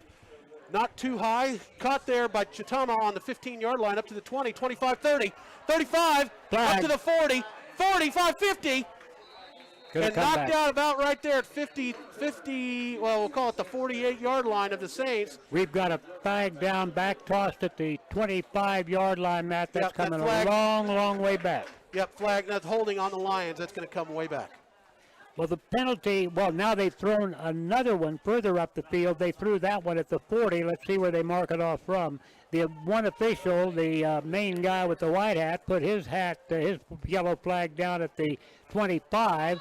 Holding against the Lions, and that's the one they're going to mark off. That holding came before the one the flag was thrown down at the 40. So the Lions guilty of 2 holds on that kickoff return, and instead of turning out with midfield position at midfield, the Lions are going to be starting this back at the 15. Yep, unfortunate because that was a great run by Chitama. Here we go. Jackson Dooley hands off to Devin Neal. Devin Neal pounds up the middle, and he gets about a 4-yard gain on first down. We'll call it 3 yards on first down for Devin Neal. The Lions' interior line has been blocking very well. We haven't had anybody close to the quarterback in the passing game that he's run, and inside they've done fairly well running the football. Jackson Dooley in the shotgun, 2 wide receivers to the near side. Jackson hands off. No, he fakes the handoff. Passes right up the field, and with the strike to 80. John Green with the catch. That's going to be good for a first down. Pick up. Oh, no, that ball was dropped. It went into his hands and came sliding out. I think they're going to call it incomplete. Let's see. Well, it looks like that's what they're doing, 3rd down and 7 now. But that's unfortunate because that looked like it was a strike to John Green right over the middle. 3rd down and 7. This is the kind of thing you can't let happen. Same kind of formation. Devin Neal right behind Jackson Dooley. in motion. The Lions have a man in motion, looking for a man downfield, and he's Intenso Bono, and Intenso Bono is not able to catch the ball. Here's a flag on the field. That looks like that's going to go against the Saints. Could be for pass interference, but we'll see what the call is. I think you're right. The Still coaches no call. are not happy, I can tell you that. You heard them screaming down there in their coach's booth. And that is what that is. That's going to be pass interference on the on the Saints. That's going to move it up to first down. Big call. It's not at the point of the penalty in high school. It's a 15-yarder. That's going to move it up for plenty for that first down to the 30-yard line. The Lions get this drive going in this first quarter, the third quarter. Courtesy of a penalty. Here we go. Jackson Dooley in the shotgun. Tries to draw the Saints offside. Gets some movement, but not enough for a penalty. That thing happened over there where Intenso Bono is in the slot. We've got a wide receiver to the near side. Two wide receivers to the far side.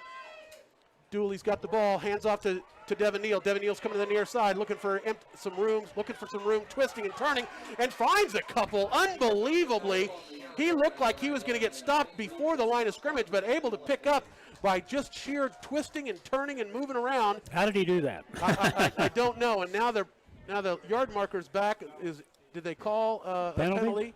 Must have. The quarterback is walking backwards very quickly, and apparently the penalty came at the 30. Holding?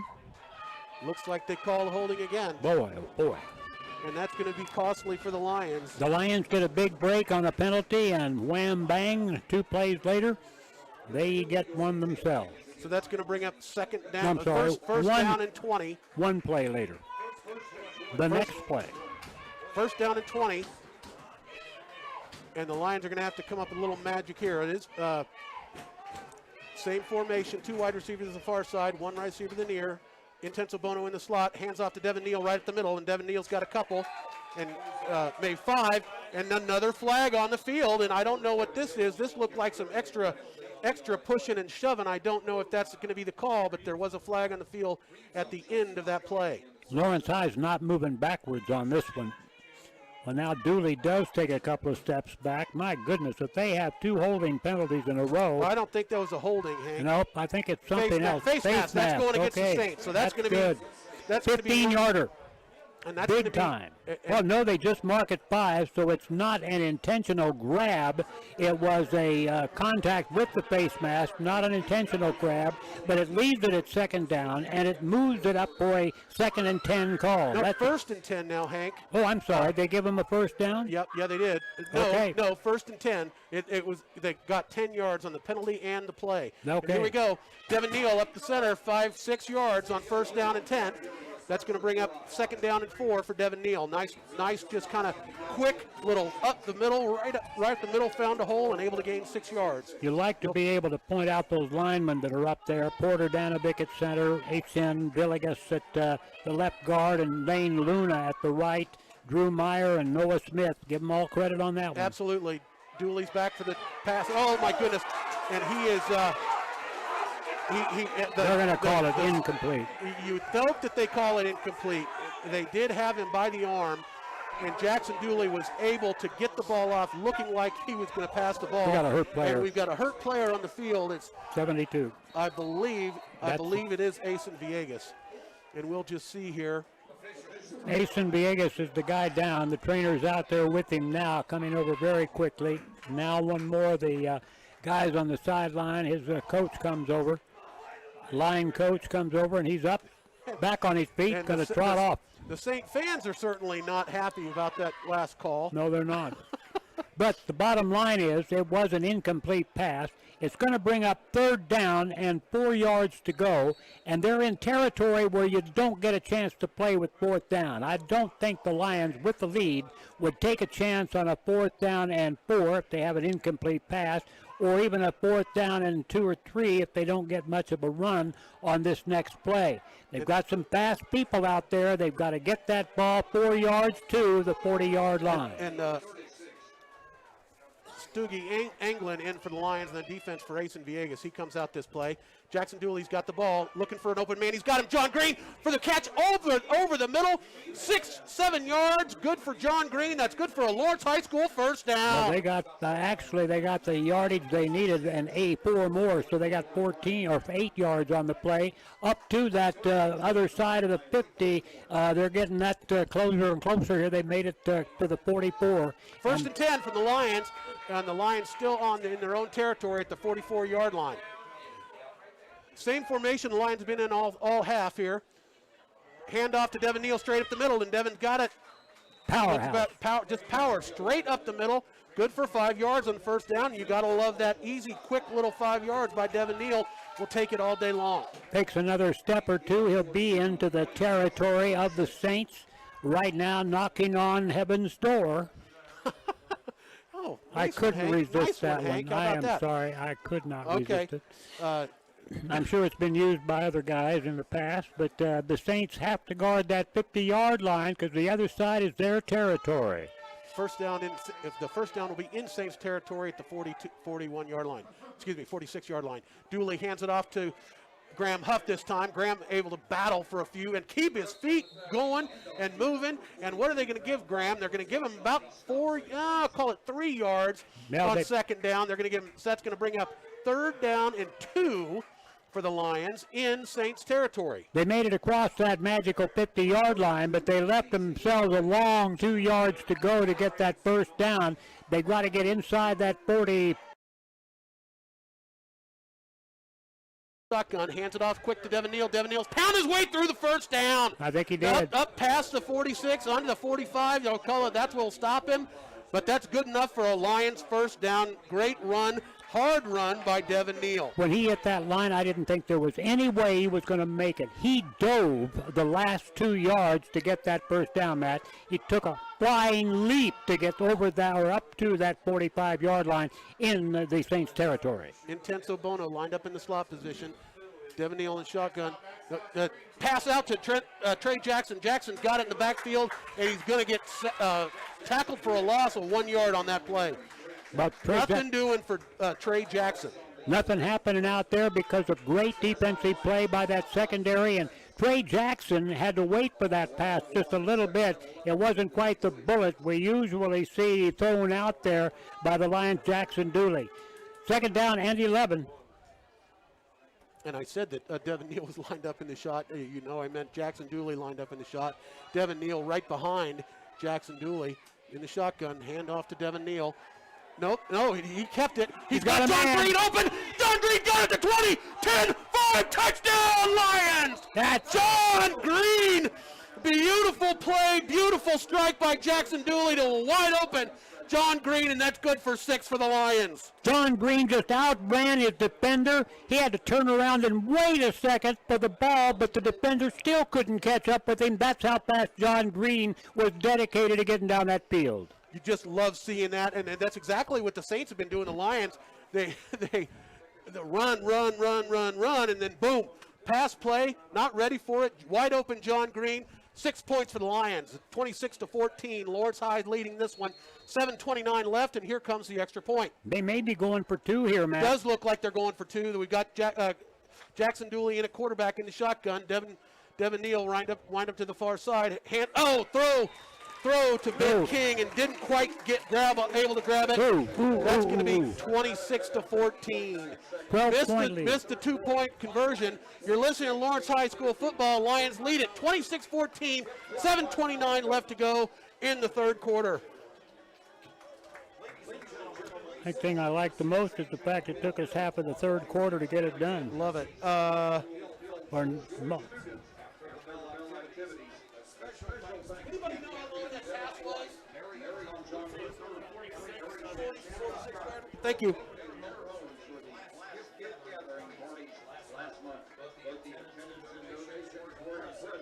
I do want to make a comment about the prayer. I'll bring it back to you. We want you to bring it back, Hank. Okay. Well, the Lions got that very much needed touchdown, Matt. The important thing now, the Lions got that very much-needed touchdown. I wanted to mention at the beginning of the game, if you were listening, we had the prayer given from the Father here at St. James, St. Thomas Aquinas. St. Thomas Aquinas, I'm going to get it right. But that prayer, to me, at this time in our country and with these kids and playing football, it meant a great deal. And we used to be able to do that with the public schools, too. I know we can't do that anymore, but it was great to be here tonight to hear that prayer to our Lord. It sure was. I kind of made the same thought myself, Hank, and I'm glad you brought that up. But here we go. Connor Galender ready to kick it off here to the Saints. Lawrence High kicking the ball left to right as I see it. Connor Galender's got it up. It's deep. And he's coming up to the 5-yard line. Ooh. Bobbles the ball just a hair up to the 10-yard line. Oh, Made he's it got through some it. room. And he is up past the 20 to the 24-yard line. Stop him there.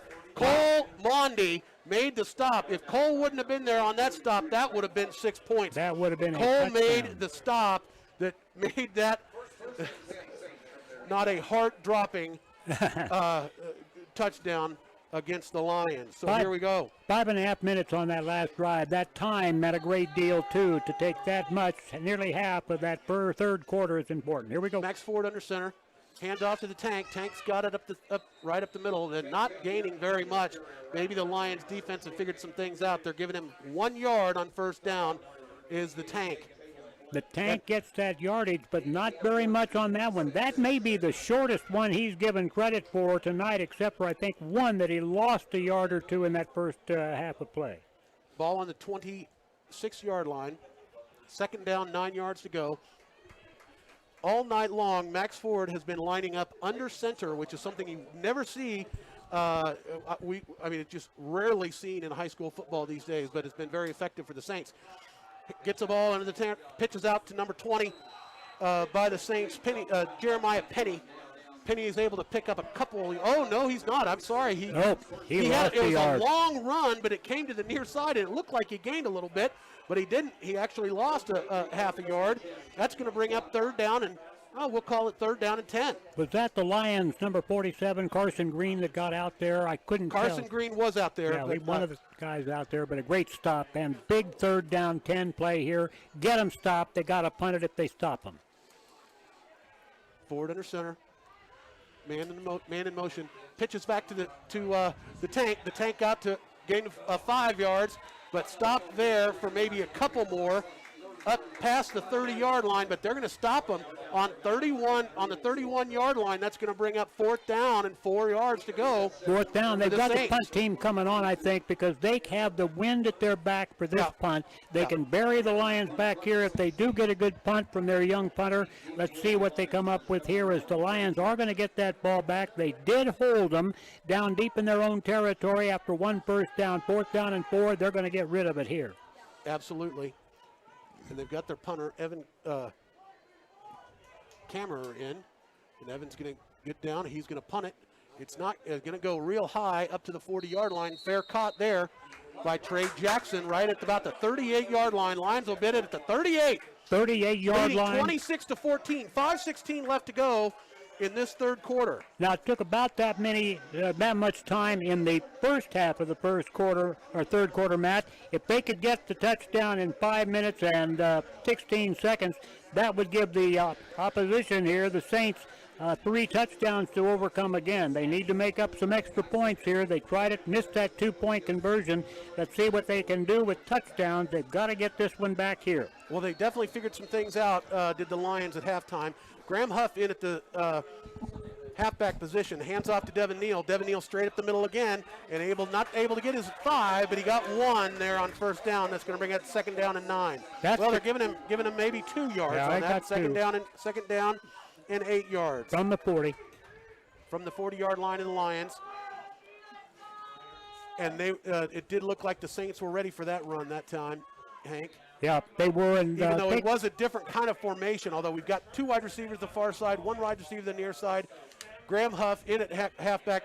Hand the ball to Devin Neal straight at the middle this time, and Devin's got to put it.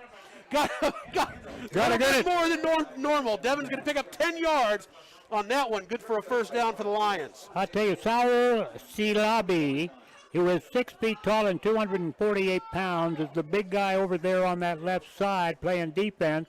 And he got busted up out there by a young man that's a lot smaller than he is and taken out of the play. Great block. 1 yard to get to heaven in Saints territory. Dooley's got the ball. Throw it to John Green. There was some miscommunication on that because that wasn't even close to John Green. John almost thought, oh my goodness, that's going to somebody else behind me, but it didn't. And that went sailed out of bounds. So that's going to bring up 2nd down and 10 for the Lions on their own 49-yard line. That block. How many times can we get away with saying getting into Saints territory? Intense Bono this time shifting, as is Tegan Flynn.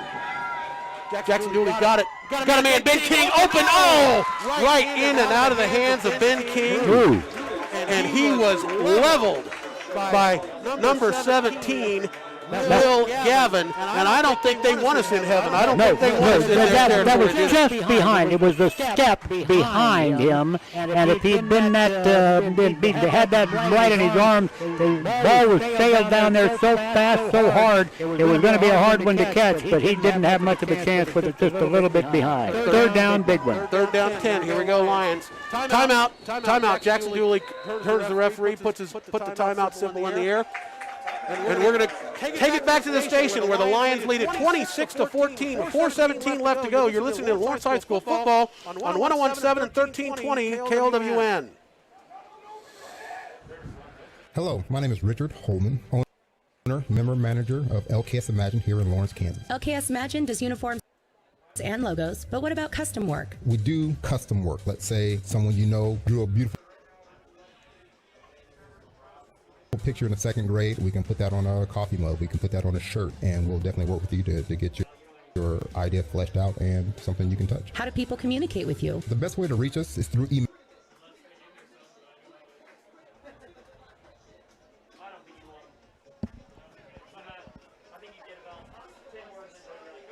We're back here no matter at where we are, Park, we have where our the Lions email lead it available to us. 26-14, Also 913-735-4770. You Coming can out of text that number as well. Visit lksimagine.com for more information. In their own territory at the 49-yard line. Well, I'll tell you what, here's the thing that really has me concerned, and that is that we've had Jackson Dooley on the money with his passes game after game. He's been behind or ahead of a player on his passes several times Empty tonight. backfield. Jackson Dooley's got the ball. He's got a wide open man. Well, what happens? Batted down, I think. Batted down at the line of scrimmage. Punt situation. And they are definitely punting the football here. They are really happy about that one. Are these fans that are down below us here at St. Thomas Aquinas? The Saints get them stopped short of the promised land.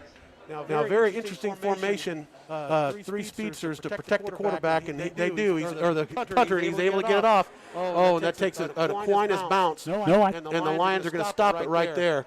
Lands at about the 25-yard line, and that's where the Saints are going to pick it up. We'll call it the 21-yard line, and the offense is coming out for the Saints. Well, Galendo got the ball and sent it end over end, so they got a good roll on it, but then all of a sudden, when it hit, it got a good fly on it, but when it hit, it went more straight up than further down the field. Right. So let's see what the Lions defense can do here. They did a nice job the last series. They only had 2.5 minutes on that drive. 4 minutes to go. Maxwell forward under center. Hands off to Frank the Tank, and nothing. You add motion. Just motion over there on that right side of the line, and the officials saw that, stopped the play, and we're going to have a 5-yard mark off. Well, and Hank, I missed the flag and everything. Well, maybe I miscalled it because right now it looks like maybe they hadn't Hank been. was able to pick up 2 yards on that play. No flag on the field. No, I'm sorry, no flag. Second down 8. Max Ford underneath center. Empty backfield. Looking for a pitch. He's got a man. Pitches it outside. Picks up some yards and left. And there we've got a flag on the field. And that could be a hit out of bounds on the Lions. Let's see what they call it. Oh, I sure hope not, because the Lions went after him real hard, and they threw that flag right where that tackle took place. A little bit of sportsmanship going on out there. The Saints take care of Chitama's jersey. Face mask is the call. Yeah, face mask. So that's going to be costly. 5 yards. So incidental. Well, is it incidental? Excuse me. I called incidental, but they may be moving back further than that. And they're going to give that the 5 yard and first down. It's more than 5. It's from the point of the face mask. It's just, I believe it's just 5. At the 33, 34 yard line. Yeah, so that will be just enough pickup for the first down. So ball on the 33 yard line.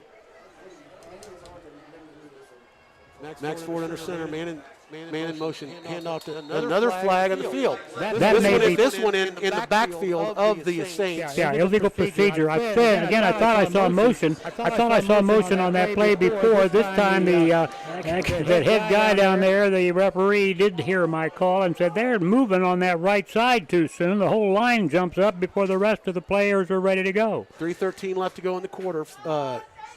26-14, Lions lead it. Ball on the 29-yard line of the Saints, 1st and 15. They've got some distance to go, and they're using up this third quarter. We've got a whole quarter to go, and they did their damage in the second quarter before. Hand off to Tank. Tank's got it and got a few yards, maybe up to the original line of scrimmage. I think he did. About 5 yards for Tank, up to just on the outside. That's going to bring up second down, and we'll call it a second down and 10 yards to go. This defense, 2:42, clock's running. Defense has been on the field a long time here in the second half, Matt. They have, but we've got 6 points on them, so we'll see 8-point lead for the Lions right now. Max Ford under center, man in motion for the Saints. Max Ford looking to find a man. He's got one. No, he's got a Lion at. Now, wait a minute. The Lion had both hands up in the air to try to catch the pass. Was that offensive interference? Because if it's offensive interference, the Lion couldn't have been the guy that called on it because he had both hands up in the air. How was that? That's exactly what they call pass interference. Pass interference against the Lions. It's going to be a big one, 15 yards. Kalen Chitama had the ball in his hands, and it was knocked out by the Saints. It must have been something different than that. Yeah, it was something before he went up for the pass. Either way, first down for the Saints on their own 49-yard line, 49.5-yard line. Bring up first and 10 for the Saints. Max Ford under center. Hands off quickly to the Tank. Tank able to drive it 4 yards and call it 5 yards on first down, even maybe a hair longer than that. Well, if we were going into the land of the promised land over here and the land of the Saints when we crossed midfield, I guess they're going into the land of the Devils, right? No, it's the jungle now. The jungle, they're entering they're almost in the jungle, baby. They're almost in the jungle. Now they're in it. Hand off again to the Tank. Tank's in the jungle now, up to the about 4 yards on second down. That's going to bring up third down and 2, a long one, maybe 42. 2 for the 42-yard line. And they're not wasting any time. They're not huddling up, although they do have a man in motion coming in from the sidelines. Max Ford was talking it over with the coach on the sideline. Max Ford, their quarterback, been the quarterback all night long in the underneath center. Man in motion, hands off to the Tank again, and Tank's got the first down and maybe a yard or 2 more. But stopped by the line. I mean, that was all about the lines on both sides. They got a little push by the Saints, enough to get them across that first. But I'll tell you what, Blake Schimmel was taken down by a blocker on that group that took him clear into the backfield and put him down clear back at the 50-yard line, blocking him back that far after the play was over is when he went down. And this time Tank's lined up right behind the quarterback, and Max Ford has got an open man. He's looking for an open man. He's got him wide open, and he's got the catch. Beautiful executed play by Evan Kamara for a Saints touchdown. Call it 50 yards on that play for the Saints. That was a great throw, first of all. The player, though, got the level on the Lion and got ahead of him, and the Lion couldn't catch up, and that doesn't happen very often. And Evan Kamara, he's the guy you got to look for as far as the wide receiving core, the safety core for the Lions, and the kick is up, and it is good. It's a new ball game, Hank, 21-26. Lions still in the lead with 1 minute, 4 seconds left to play in this third quarter. Let's see what the Lions can do. Coming right back You're listening to Lawrence High School football on 1320 KLWN. We got to score another touchdown because they're going to score at least one more.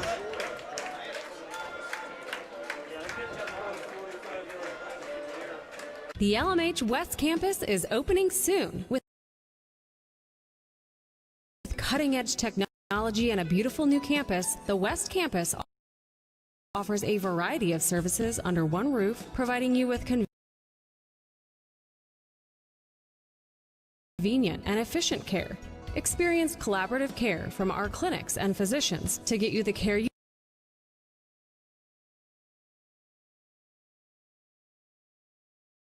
here in Overland Park, where the Lions just gave up a touchdown to the Saints. They're still in the lead, 26-21, but they're going to have to make something happen here in the third quarter. They cannot let this game get away from them. That kick is up short to the 30-yard line, picked up by Jeremy Jacobson, and Jeremy's up to the 40, up to the 42. Nice little run. They kicked it to the wrong guy. Jeremy Jacobson is a speedster. He certainly could have done some damage on that. I don't realize who they were kicking it to on that one. He almost cooked it up, too. He got it up to the 43-yard line from back there at the 30, so a 13-yard return. That little guy, 5'7", 166 pounds, he really scooted to that point. Now the Lions have got to get this touchdown back and an extra point because they're ahead by 5. That's all. Bono lined up in the slot, hands off to Devin Neal. Devin Neal right up the middle, into some linemen, and nothing doing really for Devin on that one. The lineman is going to give him 3 yards on the play, which, believe it or not, I think is a little generous on that one for Devin, because it sure did appear that he was stopped at the line of scrimmage, but they gave him a couple, and I'll take it. They're taking some time with John Green going out way wide. 3 wide receivers to the far side this time for the Lions. Might have a little bit of razzle-dazzle going on, but nope. Devin Neal, hand up right at the middle, broken it to the 40. Oh, and he was just 1 foot away from having 6 points. Devin Neal, nice run, and he found a hole, but he was able to pull a couple Saints with him. He had a guy with his hand around his leg, where that's a touchdown, and we're jumping up and down and celebrating right now. He made it to the 38-yard line, first down. Okay, and I didn't know that they had every look to be a pass play, that last one. And here we go. Jackson Dooley's got the ball. This is going to be a pass. Jackson Dooley's got a man way open, way in the end zone, and he got it. Touchdown! And that is in the far corner. And Trey Jackson! The last play. Everybody in the press box was saying, what happened, what happened, what happened? And finally, the referee's hands went up in the air. Nobody could tell what was going on at this point, and that was what signaled the touchdown. Trey Jackson answers the Lions' touchdown. Now the points after will be kicked on this one by Galender, 32-21. They need a 12-point lead here. The ball goes down. Bobbled. Bad pass. Jules Guard's got it, looking like he wants to pass, but he's brought down. Jules Guard did everything he had to do. He picked up the ball. It was a bad snap. There's no chance at all to get that ball down. Jules Guard looking for a wide receiver, and he didn't have one, and he just kind of scrambles back 20 yards and falls on the ball. That point? Oh, boy. Well, I don't know. We're still up by 9. We're up 2 scores. I'm sorry, we're up by 11. Yeah, it's 32-21. The Lions are ahead by 11. A 12-point lead makes a difference in a couple of perspectives, but the point is now, let's keep it here on this break in between the touchdown and the kickoff, because we're starting the fourth quarter on this first play. The Lions will, after the Lions kick it off. The Lions may put that ball back down there in the end zone again. If they do, then it will be 12 minutes to go in this game. That's what we've got, 12 minutes to go right now. The Lions score. They get that touchdown back, but they don't get the extra point. For the third time in the game, 1 miss on a block of the extra point and 2 bad snaps on the extra point. Then they tried for a 2-point conversion, and the pass on the 2-point conversion try was incomplete. That means that the Lions now have that great number of touchdowns, but they have all 5 touchdowns, but they have missed the 3 extra points. The 3 points would make it 35-21. 14-point lead. Instead, it's 11. Matt? And we've seen the Max McElroy fan club coming out. He's got a couple of admirers out here that are patting him on the back and saying, "Good job, you've grown up a lot, young man, since being here in St. Thomas Aquinas." Yeah, Hank, nice. You got to love that series because the Lions did a couple things there that they haven't done, and that's complete a couple big time pass and have a nice big long run by Devin Neal. And that ball is kicked. Well, he got it to the end zone with 1 foot in. He got 1 foot out, and that means he's going to return it, and he gets it up to the 23-yard line. The deep man on that almost had one of those slippery gliding runs back, and he got it slid through the upward group down about the 15-yard line. That kick was carried back by number 2, Nick Hill. Number 2 carried it back, first down. That ball is sitting at the 22-yard line, 23-yard line. First down for the Saints. They've got to get 2 scores right here. They're down by 11, 32-21. Lawrence High School has to play good defense. Pitch back going. Now they're going to go the other way. It's the Tank trying to get outside. They're not going to let him. They're going to keep him razzle-dazzled up, and they stop him. And a great stop out there by Lawrence High's Tegan Flynn, who got out there and held him up, and it's a second down and 10, maybe a half yard or a foot gain on that play. He ran a mile. Corbin Overzon was out there as well, but Tegan absolutely cleaned up the garbage. They were not letting him get anything. A lot of razzle-dazzle, a lot of running around in the backfield for a very, very short gain. And call it second down and 9. The Lions have a big defensive stand to make here after getting that touchdown and making the score 2 touchdowns different, but only 11 points. There's a flag thrown as that play started. I've got to believe this is going to be another procedure penalty. It is. The linesman on this side threw that flag, and the Lions are going to give that 5-yard penalty right back to them here as they put that penalty back to the ball moved back to the 19-yard line. It's first or second down, and call it 14 yards to go. As the Saints have to go clear to the other end zone, clear to the other end, and they are into the wind coming out of the south here tonight in this fourth quarter. That clock continues to run throughout this series. Second down, 14, handoff goes up the middle. The Tank's got it, and the Tank is taken down after a short gain. Maybe gets the penalty yardage back. I called the Tank the back with the ball. Now I'm looking to see if 28 actually, no, I think the Tank came to the sidelines. They had a different running back out there for that play. That time it was number 23 that carried it. That's Sean Carroll. He got 5 yards. He got the penalty yardage back. Third down and 9. Third down and 9, a big third down call here. Quarterback pitches it back. The Tank trying to get outside on the left. The Lions have got him tripped in over there, and the Lions get him stopped. They keep the clock running. They flag no flags over there, so no illegal things happening on that tackle, and it's going to be a 4th down and 7, and they send that punting team out there. A short 2-yard pickup, great defense on the outside. I think they were thinking that might be a running play to that guy right out to the outside, and the Tank this time only gets a couple. 4th down, 7. The punter is back standing at his own 11-yard line. Here comes that punt. The Lions put a bit of a rush on it. It's a fair catch, called for and caught at the 47-yard line. The Lions coaches next to us on our left. You hear them clapping in the background. They have one thing in mind now. Get that offense moving down the field. There are 9:33 to go in the ball game. And run some clock. The clock is the enemy of the Saints right now, Hank. It is. And you just think run clock for the Lions. And let's see what we can do here. The Lions have the ball, the snap back and the shotgun. Number 4, Neal's got the ball now on the handoff, going around the right side, and they ran that ball. They kept that clock moving, and with 9:24, the play is over. That play carried into the Saints territory at the 45. So a great pickup of 8 yards on first down. Second down and 2 from the 45-yard line.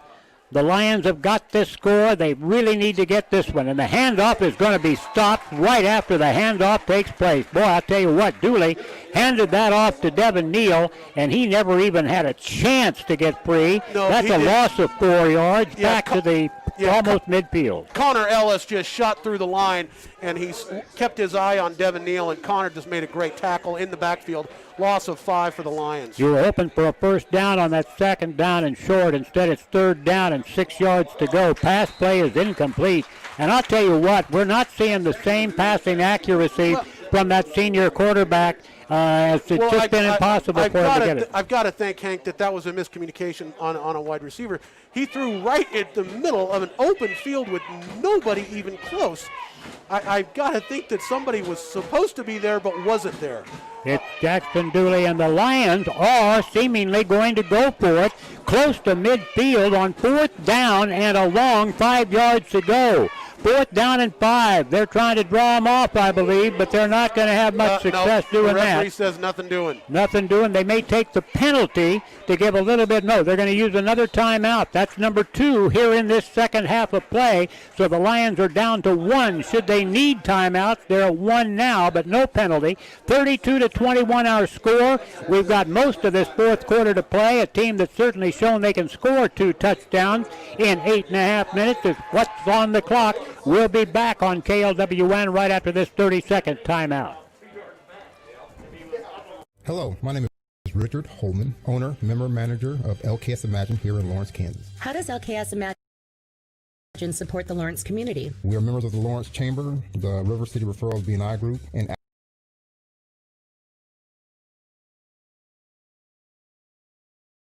active in our Lawrence community, including support for the Dance Hughes Dance Studio, LMH Health, and supporting the Scholarship Fund. We also were able to help fundraise for Douglas County CASA, a great group with an even greater impact on our youth, as well as the Lawrence Restaurant Association and its hospitality fund with our Rise Lawrence shirt sales. Visit lksimagine.com for more information. Listening to us back in Lawrence, Kansas, the Himmelberg family is watching back in Lawrence, Kansas, and I've got to believe they're rooting for the Lions here. Hank, here we go. Here's the punt. All right, the punt, and he's got the ball. Connor gets it away, boots it, going to roll a bit this time, down inside the 10-yard line. It's going to go inside the 5, clear down to the 1-yard line. What a kick by Galender. He got the roll on that one that he didn't get before tonight. That ball rolled from the 20-yard line down inside the 5 to about the 1-yard line. Well, now, Hank, look at the spot here. They're not spotting on the 1. No, they're not. I've got to think they thought that one of the Lions touched it before it went down there. I sure didn't see it from here. I didn't see. But they're calling on the 8-yard line. That's very unfortunate. None of those guys, if they did it, they were pretty good actors because maybe it did roll and stop right about there, and we were just over spotting that down inside the 5. But it's at the 8. That's still deep. It went to the 1-yard line. It's still deep, that's for sure. 8:24 to go. The Lions lead this by 11 points, 32-21. Big touchdown possibilities for the Lions, shut down. Here comes the play. Quarterback back in the pocket, going to throw it. Heads for the sideline with that pass, and it's incomplete. That was just thrown desperation to get rid of it. Good coverage by Cole Mondy on that one. Oh, and he was chased down. That quarterback was chased down by our guys. I saw Dimitri Green in there. Trevor Barr's in there also chasing down that quarterback. Dimitri Green is a senior, 5'11", 180, a defensive end that did put real pressure on him, got him out of that pocket. He had to get rid of the ball there at the end. It wasn't close to his receiver downfield, although Cole Mondy had kept the pressure on that would-be receiver. Again, 32-21, 11-point lead for the Lions with 8:15 to go. 3 seconds, 2 seconds, 1 second, and that's too much time. It has expired, and it's going to be a penalty against this team that's inside the 10-yard line anyway, right at the 10, and it's going to be a 5-yard penalty for too much time. They're at the 8. They'll take it half the distance back to the 4. And I just found out we've got somebody, Charlie Himmelberg's listening all the way in New York. I sure hope, he's a long-time Lion. I sure hope he's rooting for the Lions and not these Saints. Well, I'll tell you what, if he's listening back there in New York and not watching a Broadway show, or thank you for being a Lion. Second down, 16 to go. Quarterback back in the pocket. Going to throw it down long. It's in the hands of the intended receiver. He's got it, and apparently didn't go out of bounds. He's down the field running. He's got the 40, the 35, the 30. He's going to outrun the Lion. He's clear down inside the 10, the 5. Did he get in the end zone? He did the not. Lions stopped him. Corbin Oberzon stopped him.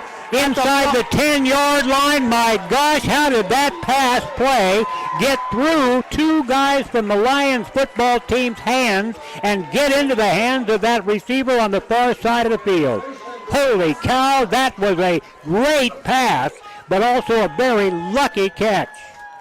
The Lions have to really buck up here inside the 5-yard, or they're inside the 7. Now they're going to be inside the 5-yard line on second down. That ball was put down at the 7, after which Lion was it that actually caught up with him and stopped him, Matt? Corbin Oberzon. Oberzon got him stopped, but not till he got to the 7. He got to the 2. They're ready to go again, and they're into the end zone, I believe. It's a touchdown. Now we have a very, very close game once again with a 1-point conversion on the kick. This would make it 32 to 28. It's 32 to 27 now. I'm thinking they probably will go ahead and go for, well, maybe 2, because that would make it a 3-point game instead of a 4-point game, Matt. Let's see what they're thinking about. The Lions have great defense so far here in this second half. They've given up a touchdown, but this second one has been, that's a killer. That really is kind of play that the Lions just don't give up. They're going to go for 2. Quarterback is under center, as he has been all night long. And that's sophomore Maxwell Ford. Now he's going to call a timeout, bring his team to the sideline. 7:32 on the clock. Lots of time, lots of things can happen. We're going to take a 30-second timeout. 32 to 27, 2-point conversion about to be tried here by the Saints. We'll be back for it right after this 30-second timeout.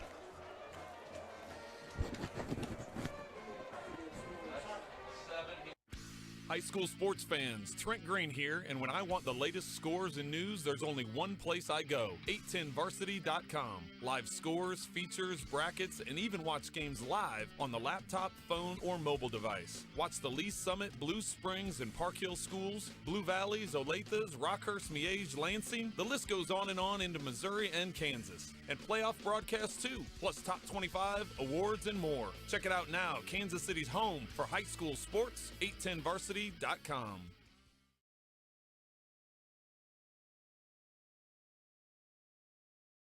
So far, the Lions had a tough one. Now it's goal line, and the team's going to go for a 2-point conversion, as we thought before.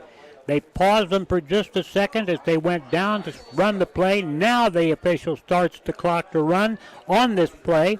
Quarterback underneath center, goes back to the right with the pause, and that's the 2-point conversion. They went to the tank. I said they give it to the tank. He'll get it in on either the right or the left side. The right side was the way they went, and he got the 2-point conversion, and that makes it 32 to 29. 32 to 29 our score. The Lions have this game a really close 3-point game right now. They're going to have another touchdown to keep this football game on their side for the rest of this evening. We'll be back with the kickoff coming up in just 30 seconds. Well, they didn't put it up. They haven't put 2 points up there yet. It wasn't 32 to 25. It was 32 to 27. 2 points on the board. Guys, did they not get that? No, they didn't. They didn't get it. Oh, they didn't get it. I thought he got in, Matt. You're supposed to fix me. To help me, Matt. Your eyes are better than mine. Yeah. Did you know he hadn't made it? No. I'm. The coaches took my binoculars. Okay.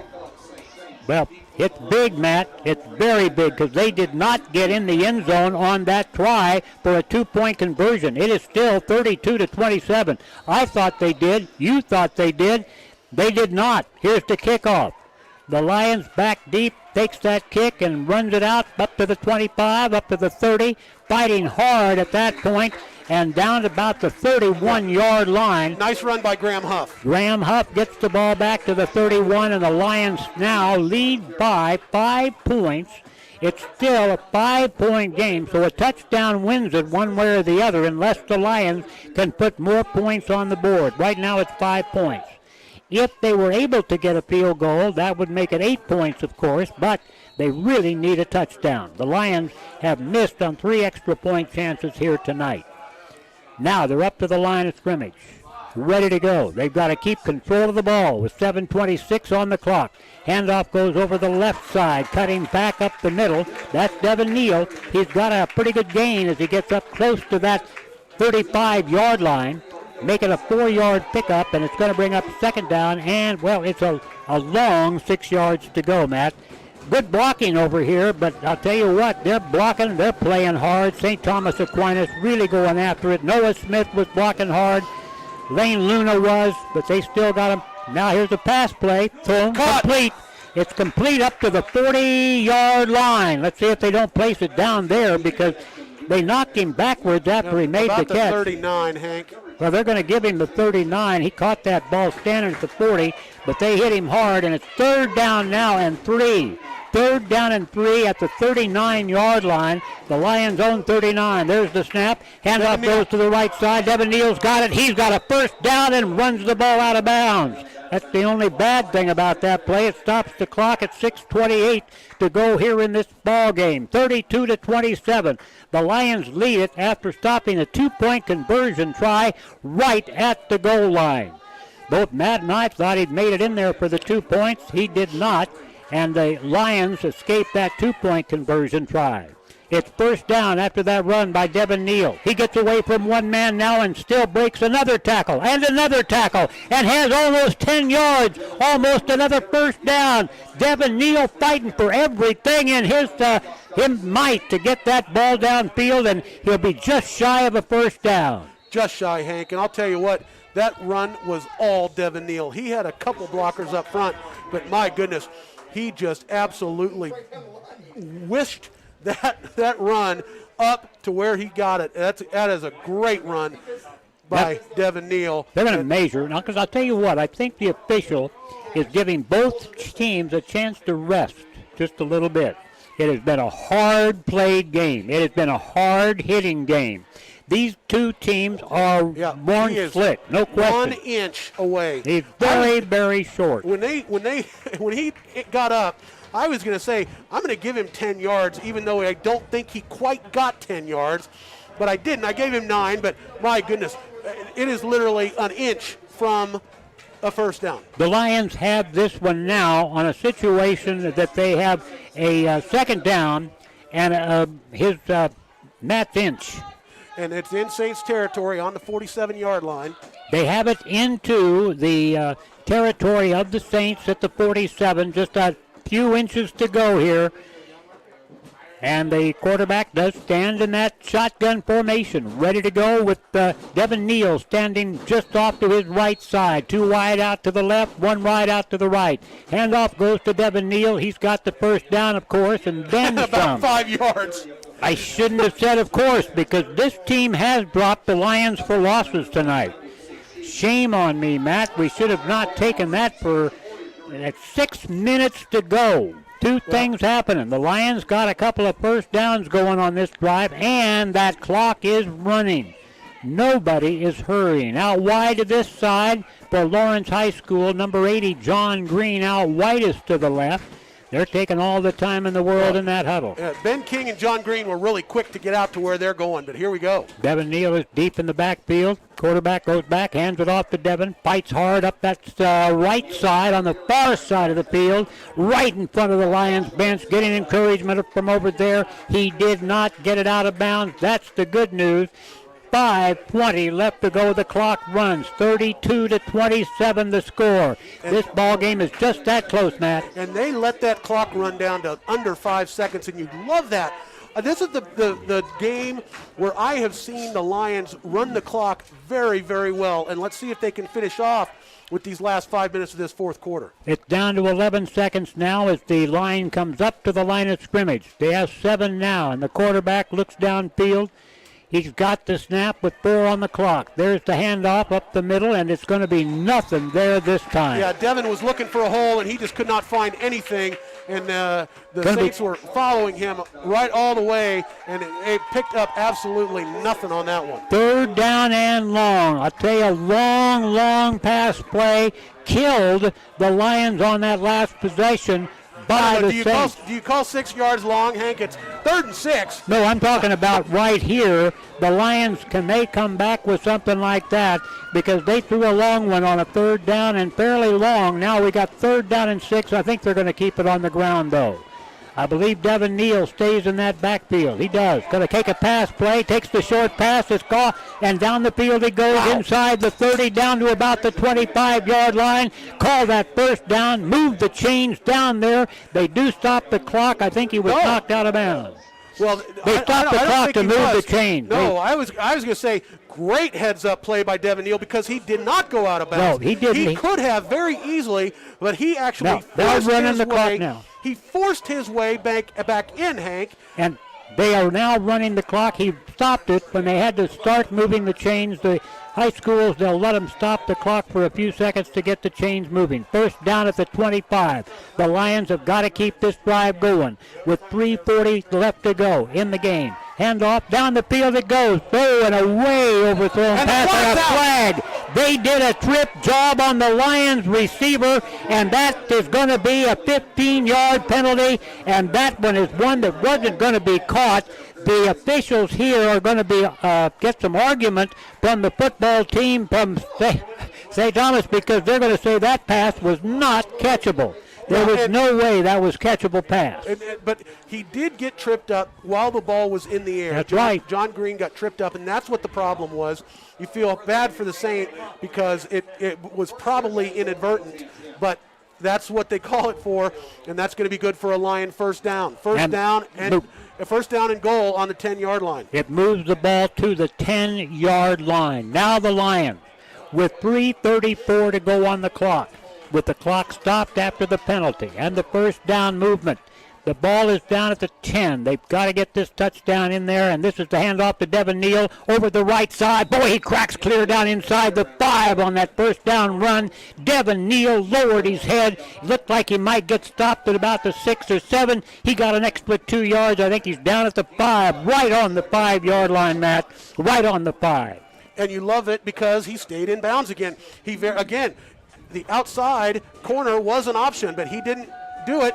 He instead had a frame of mind to keep in bounds, and that is probably more valuable than the 6 points to keep this clock running. The Saints have 2 timeouts left if they want to use them.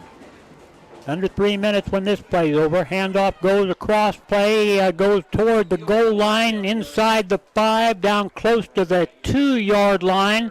The running back, I believe Devin Neal carried it once more. We haven't seen Huff on this series. No, that was Devin Neal again, Hank, yep. Yes. Now that ball gets carried down to the 3, to the 2. 2.5 minutes. 2-yard line. It's 3rd down. 2 to go. Lions lead it by 5. The Lions have a 5-point lead. They're letting the clock run down. They are threatening. The Lions have 1 timeout. 2 for the Saints. Here comes the snap. Quarterback hands it. Devin Neal cuts it back across the middle. He's short. He did not get in the end zone.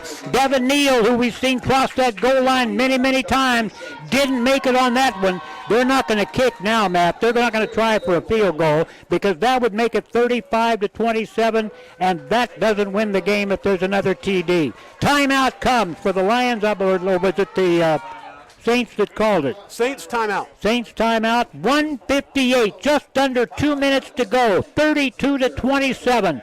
The Lions have given up touchdowns and big plays in this ball game, but have stayed ahead here in the second half.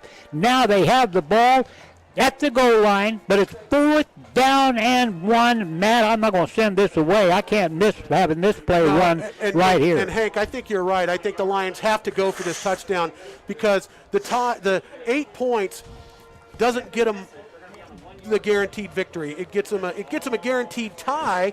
But I think you got to go for it. And the way the kicking game has gone, Galender is a great kicker. Don't get me wrong. If I had to depend on him to kick the winner. Block. The Saints know how to defend a kick. They've shown it already twice in this game, and the snaps have not been the greatest for the Lions. That was the main point I was going to make. The snaps have not been on line tonight, and that's cost them a couple of extra points. The kick has been the usual from Galender, but not able to get it through the crossbars because they couldn't hold on to it to get it set up right because of the snap being very low. Now, they need a foot or two for a touchdown that puts it out of reach.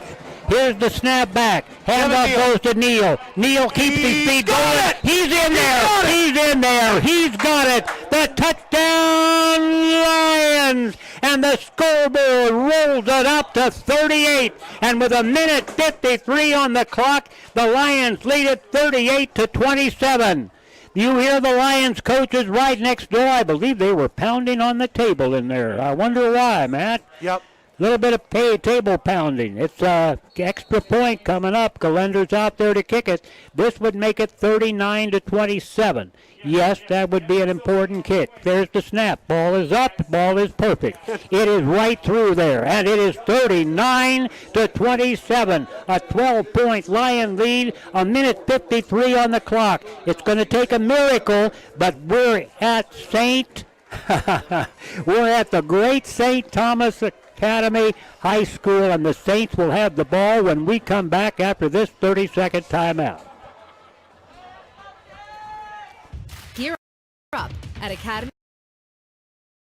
Sports and Outdoors. It's back to school time, and at Academy, your favorite brands are all in play, like Nike, Adidas, Under Armour, Crocs, Puma, and the North Face. Bring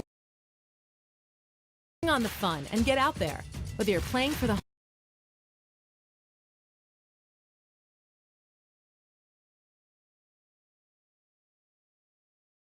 home team or perfecting your game at home. At Academy, we'll bring the fun to you. Buy online and pick up curbside or in-store and get free shipping on orders over $25. Gear up at Academy Sports and Outdoors. He carried a couple of guys around his legs and waist into the end zone. He had Saints hands all over him. Now the kickoff. Into that end zone. And this would be a great one to put into the end zone, Mr. Galender. You got that last extra point through there.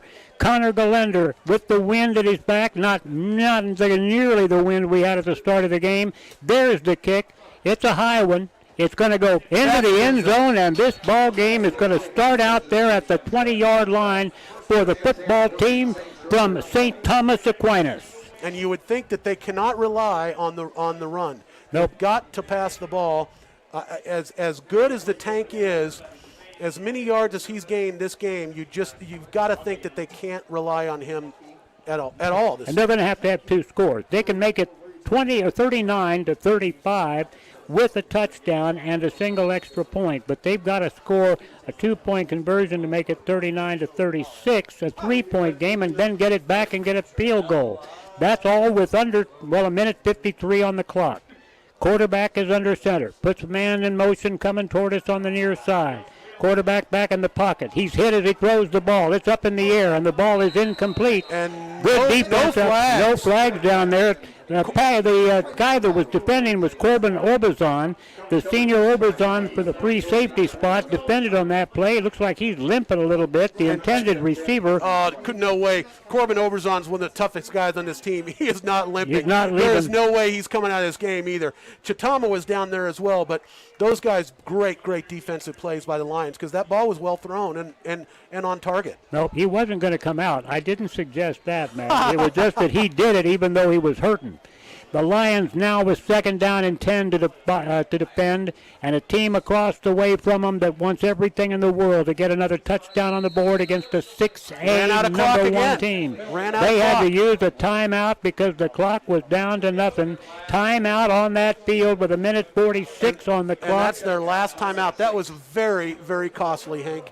Very costly for the Saints. You would almost think that this game is absolutely in the bag at this point. They were not able to get that play off. I got to tell you, I had a chance to talk and had a great conversation with their coach, Randy Dreiling. Here's a guy that's been coaching young men in Hutchinson for 17 years. He was a young coach out at Fort Hays. He coached out there with a guy named Mike McCarthy, who you might know, coaches one of those pro guys nowadays. But the bottom line is he's turned his career to young men in high school, and he's got great coach, and he's a great guy. We had some super conversations about how much he enjoyed his life as a coach. I said something about how's everything growing up over there, and he says, well, I'm not quite there yet. And what is he in? About his 30th year of coaching somewhere in the state of Kansas and a couple of years even in Colorado. But he's a great coach and a great guy. All right, here we go. 1:46 on the clock. The Lions have a 12-point lead. This is Maxwell under the center out there with a 2nd down play coming up. He's back in the pocket, going to rifle the pass for a completion out to the 30, and a 1st down coming up. Number 7 caught that pass out there. That's Evan Kannemeyer. Yeah, but Carson Green had to stop. Carson Green had the beat on him from the very beginning, and Carson Green knew he was going to make the catch. There was no question about that because Evan has been a target all night long and a very, very good target who's made some things happen for these Saints. But got an injured player. But Carson Green was all over him for just a short pickup. And, hey, we'll give him that all day long. He got 10 yards on that one, and that's big enough to get that 1st down. They moved it from back there to the 33-yard line, so they got a bit more than that. And it was Evan Kammerer. He is also their punter. Kammerer, yeah. Evan Kammerer was the guy that was hurt on that play. He also does punt, but I don't think they're going to punt the ball here tonight in the last minute and a half. 1st down on that pass play, out to the 33-yard line. They'd love to score a touchdown and at least have a chance at it. Back in the pocket goes the sophomore quarterback. Throws it out to the left side. This time his man's got the ball. It balances off his hands. He runs back the other way, and a great tackle out there. Trey Jackson gets him, and I'll tell you what, their quarterback was under pressure big time by Dylan Gillespie, but Trey Jackson makes a great hit on the tank for just a huge play, but only 6 yards. 6 yards, 2nd down and 4. Quarterback pitches it back to the tank. He turns it upfield. He'll have that 1st down. Then the Lions gang tackle him just shy of midfield. But Trevor Bars with the tackle. Nice work by the lineman. Cole Mondi was also out there on that tackle, moved the chains. They take it clear out to the 47-yard line. They're taking time to get this done. They can't stop the clock. 55 seconds to go. Back in the pocket, going deep. It's overthrown. The pass was thrown by that sophomore quarterback, number 8. He's Maxwell Ford. He's going to be around for 2 more years. I'm going to tell you right now, Tyler, that young man's going to be a heck of a quarterback over here in this Kansas City metro area for the next 2 years. And with that height and that kind of arm strength as a sophomore, he's going to go play football in college someday.